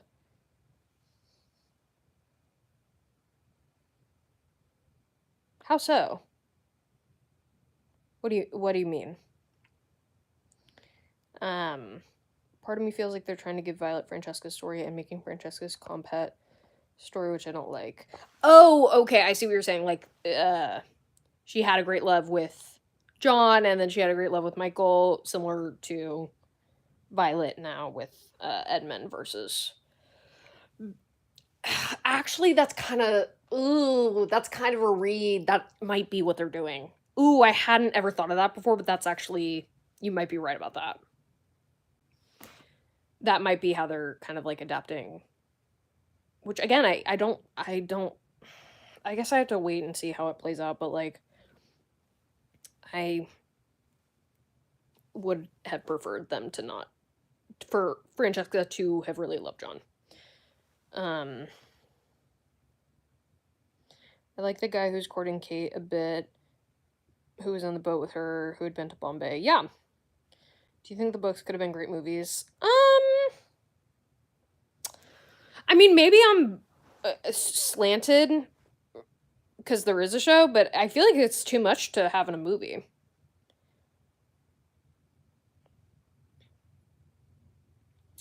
What romance novels would you most like to see adapted to screen? I think a lot of Lisa Kleypas's... Kleypas? I don't know how to say her last name, but I think a lot of her series could be good adapted. I would like to see some of Tessa Dare's. I would love to adapt some of Tessa Dare's. One in particular. It's a movie in my mind already. When I was reading it, it was a movie. So, We'll see. To be continued.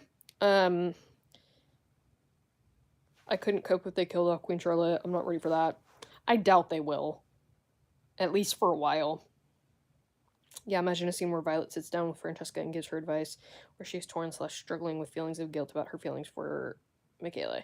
Yeah, that could be good if they did a parallel that way, but I just feel like they're gonna do a, oh, I didn't love John, which is why, again, which I didn't like, and I mentioned this in the app session that I just filmed, but I didn't like Violet not being approving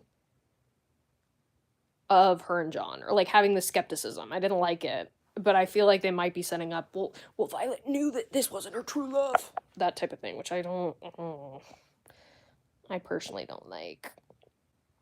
Because why make Fran and John's story so beautiful and compelling, then retract that point? Which Tessa Dare do you want to adapt? I don't know if I should say. I wonder when the king will die. Ugh, don't. I can't.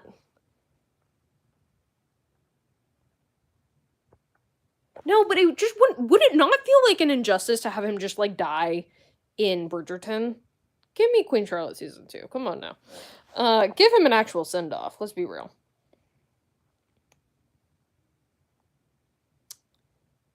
I'm worried about Fran's season since it's basically a show original story. I think they will take a lot of elements from the book, but I mean, I just don't like when people behave as though it doesn't change anything, because it absolutely changes things. It's a big change. Courtney, is it Millen or Milan? Yeah, oh god, I've definitely read some of her books. What are some of her books? Although, to be honest, I've read so many romance novels, they all blend together. I don't know that I could tell you. Like, if you took a random book out of my library that I've read, I literally don't know that I could tell you what it was about or what happened, because they all... I've read so many now. It's just like, oh. Do you think Fran is going to be a lesbian or bi? Well, that's the thing. I think they might be going the lesbian route. Which I don't know how I feel about it. Like, it could be done well.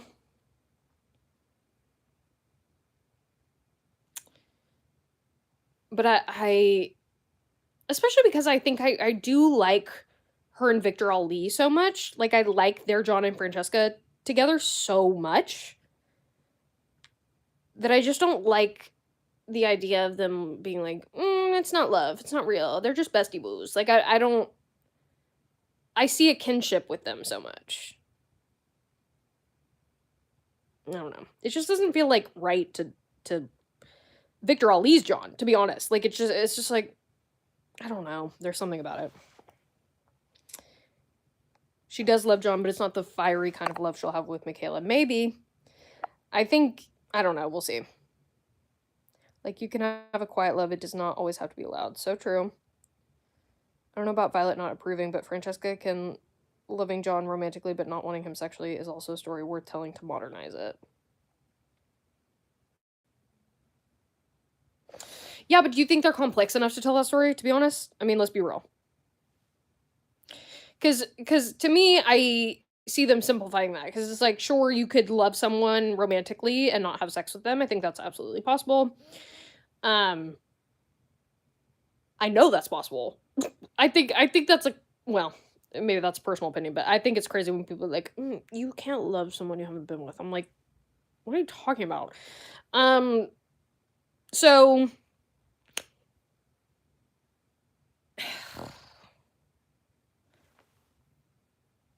I don't know. I just feel like they're gonna go one way or another. They're not gonna do a little bit of both. You know what I mean? It's like either gonna be like she does love John, or she doesn't. It's not gonna be like she loves John, but she's not satisfied sexually. Like, it's not, I just don't see them exploring such a kind of like complex idea as loving someone romantically, but not being sexually attracted to them. Because this is very much about a show, and the series is about like the meeting place between love and sex. So I just don't see them doing that.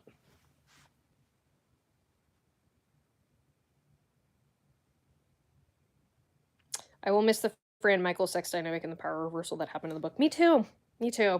That was one of the things that really made When He Was Wicked stand out to me, because I really liked having Francesca be experience. She was like the only heroine that, wasn't a virgin, and that was interesting to me. And now, even if they do have Fran and John consummate their marriage, like, it's going to be very different because it's going to be a totally different type of sex, so it will still be new to her.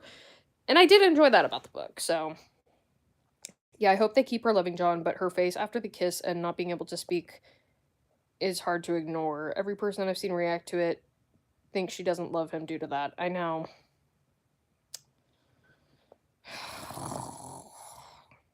I know. I think I was giving them more credit. You know what I mean? Like, I was like,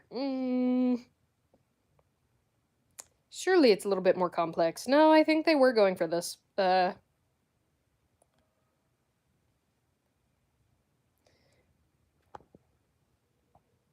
Guys, we're almost in 2025, which means we have less than 2 years now until Benofi. We're getting close. Period. Wonder if Eloise will have something to do with changing society to be more accepting of same-sex relationships. Is that why she went to Scotland with them? I could see some way with this, and I have thought about this, because she was like, I need to change the world, or something like that, and I was like, okay, could that relate to the homophobia or whatever? And it could, but I also think that that might backfire on them if they tried to do that, because so many people want Eloise to be a lesbian, that I think that would piss people off, to have her be like, gay rights, and like an ally, and such a pioneer, and then still they'd be like, and she's still with a man. Not that like they should cater to those kinds of people, but I just see a problematic way there, and I think generally they well, I guess gender swapping is not trying to avoid conflict, but a lot of times they try to avoid conflict, or they try and take an easier kind of route. Also, what is the end of the season? They can't get married. There's rampant homophobia in this world. And try to retcon that destroys a lot. I think they're definitely going to retcon it. If I'm honest. I think they're definitely going to retcon it. You know what I have had a thought about? If you're going to do that she never loved John, then have it be that John also doesn't love her, and that he stays alive, and that they're each other's little beards. And then Michaela and her can be in love, and John can be happy for them. And John and Franny can be bestie boos, and he doesn't have to die. If they're gonna change the story that much, I'm like, just keep him alive then. So then they can have the front of a normal marriage, and then we can still have John. He can still be there. He doesn't have to die. And then we can avoid the whole, are they going to be together publicly? But I think what they are going to do is they're absolutely going to retcon it. They're going to have the queen be like, actually, gay rights. And then everybody's going to be like, period gay. And the season's going to end with their, like, wedding. Like, they're probably going to do something like that. Which I don't know. I don't know about. Do you think they should have included the full sex scene between the Mondriches in season 3? I mean, what purpose would it serve? Like, yes, they're hot. We love to see them. We'd love to see, like, sexy scenes. But, like, again, the thing about romance novels is the payoff, because it's, like, there's, like, the tension, there's the build-up, there's a narrative structure, there's something forbidden about it. Like, there's something, and then, like, it's the couple. They're not one of our, like, main couples that we spent a lot of time on, like, knowing their history and their story and whatnot. They could do a prequel of them, I guess. So, what narratively would be the purpose? Just to be like, they're in love, I guess. And yes, they're both very, like, attractive, so, like, I don't know. I feel kind of weird about it. Would be interesting if John/Fran is the only couple they don't have spicy scenes with. Oh, I highly doubt they're gonna have any spicy scenes with John and Fran. Highly doubt. I think even if they are gonna in-universe consummate their marriage, we're never gonna see it.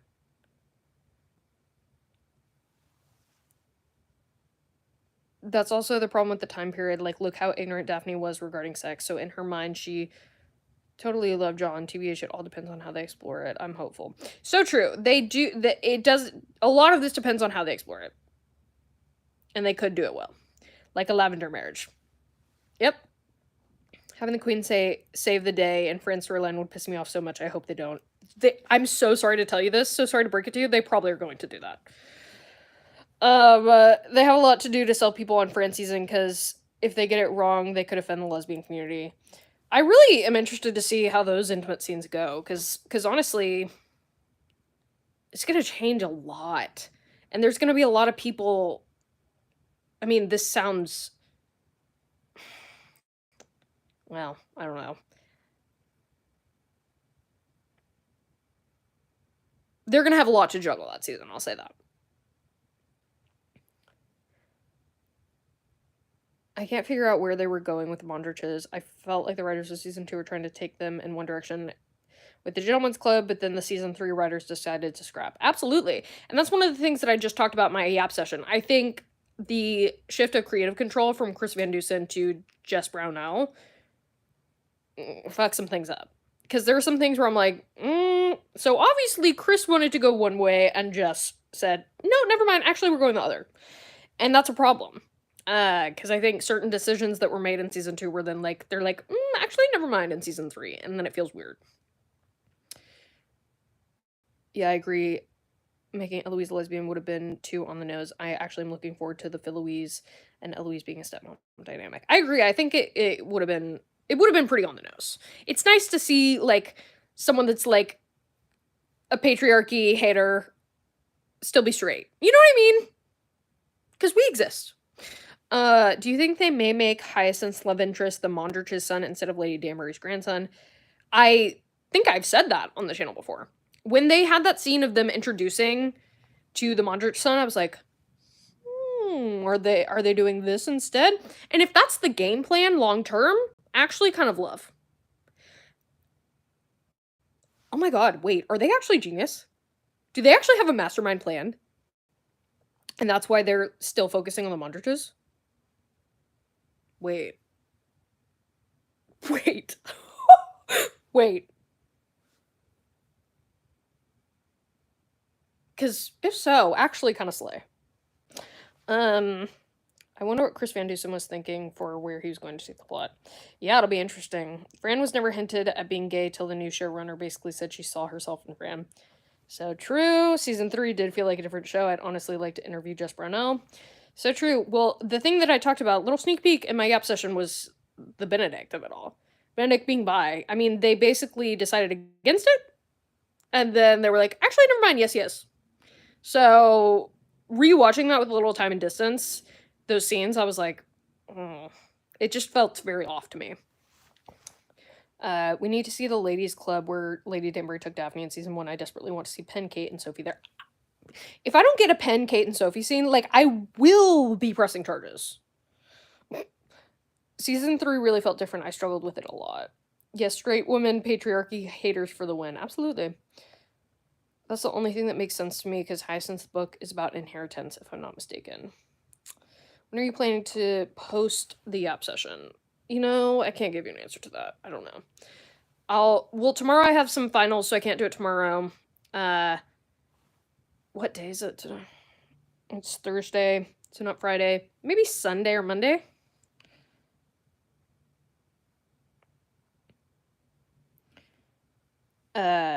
This season felt like you want gay characters, here you go. A little bit.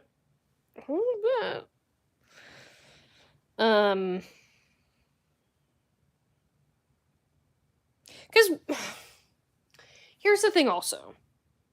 Could they not have introduced the original gay characters? You know what I mean? They could have also done that. Like, give a Brimsley and Reynolds vibe. Like they did that in Queen Charlotte. So yeah. Okay, I need to go now. So, anybody have anything else they want to say while I'm signing off?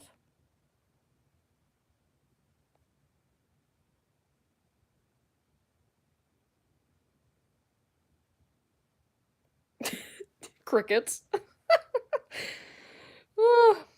Original gay character would have been better. Well, okay, I'm gonna die on this fucking hill. Literally, why didn't they make Edwina gay? It would have been fucking perfect. She was an actual main character. They would have delved into that storyline. We would have actually seen that representation, and it would have solved all the issues with the Kate, Edwina, and Anthony storyline. So it was literally right there. Like, I don't understand why they didn't make her gay. They could have made Cressida gay. Also, I think that would have worked really well. You know.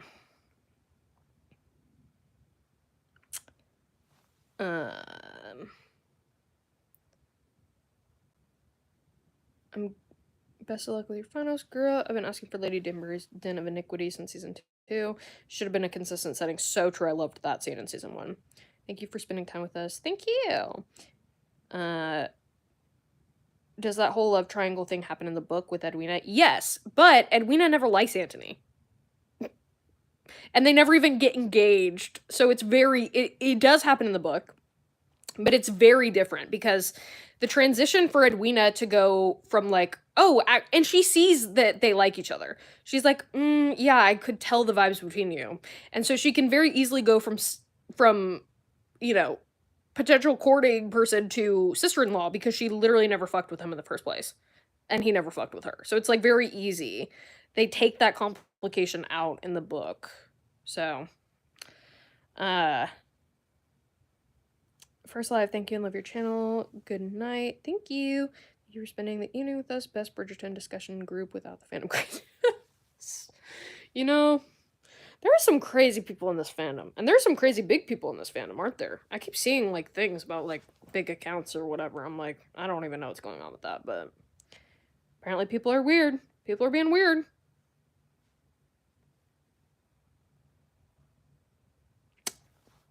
I mean, what can I say? What can I say? Oh, I have a headache. Are you feeling better? I know you weren't feeling good. Well, I did get a little medical diagnosis, and I am starting to take medicine for something. So, maybe I'll start to feel better, is the answer.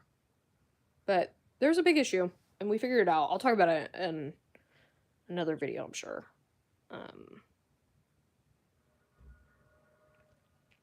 But yeah, it's been good to have some answers. I mean, I still have a million other issues, but it's nice to hear from sane Bridgerton fans. Night, lol, it's 4 p.m. here in New Zealand. 4 p.m.? Oh my gosh. That's crazy. Okay, bye!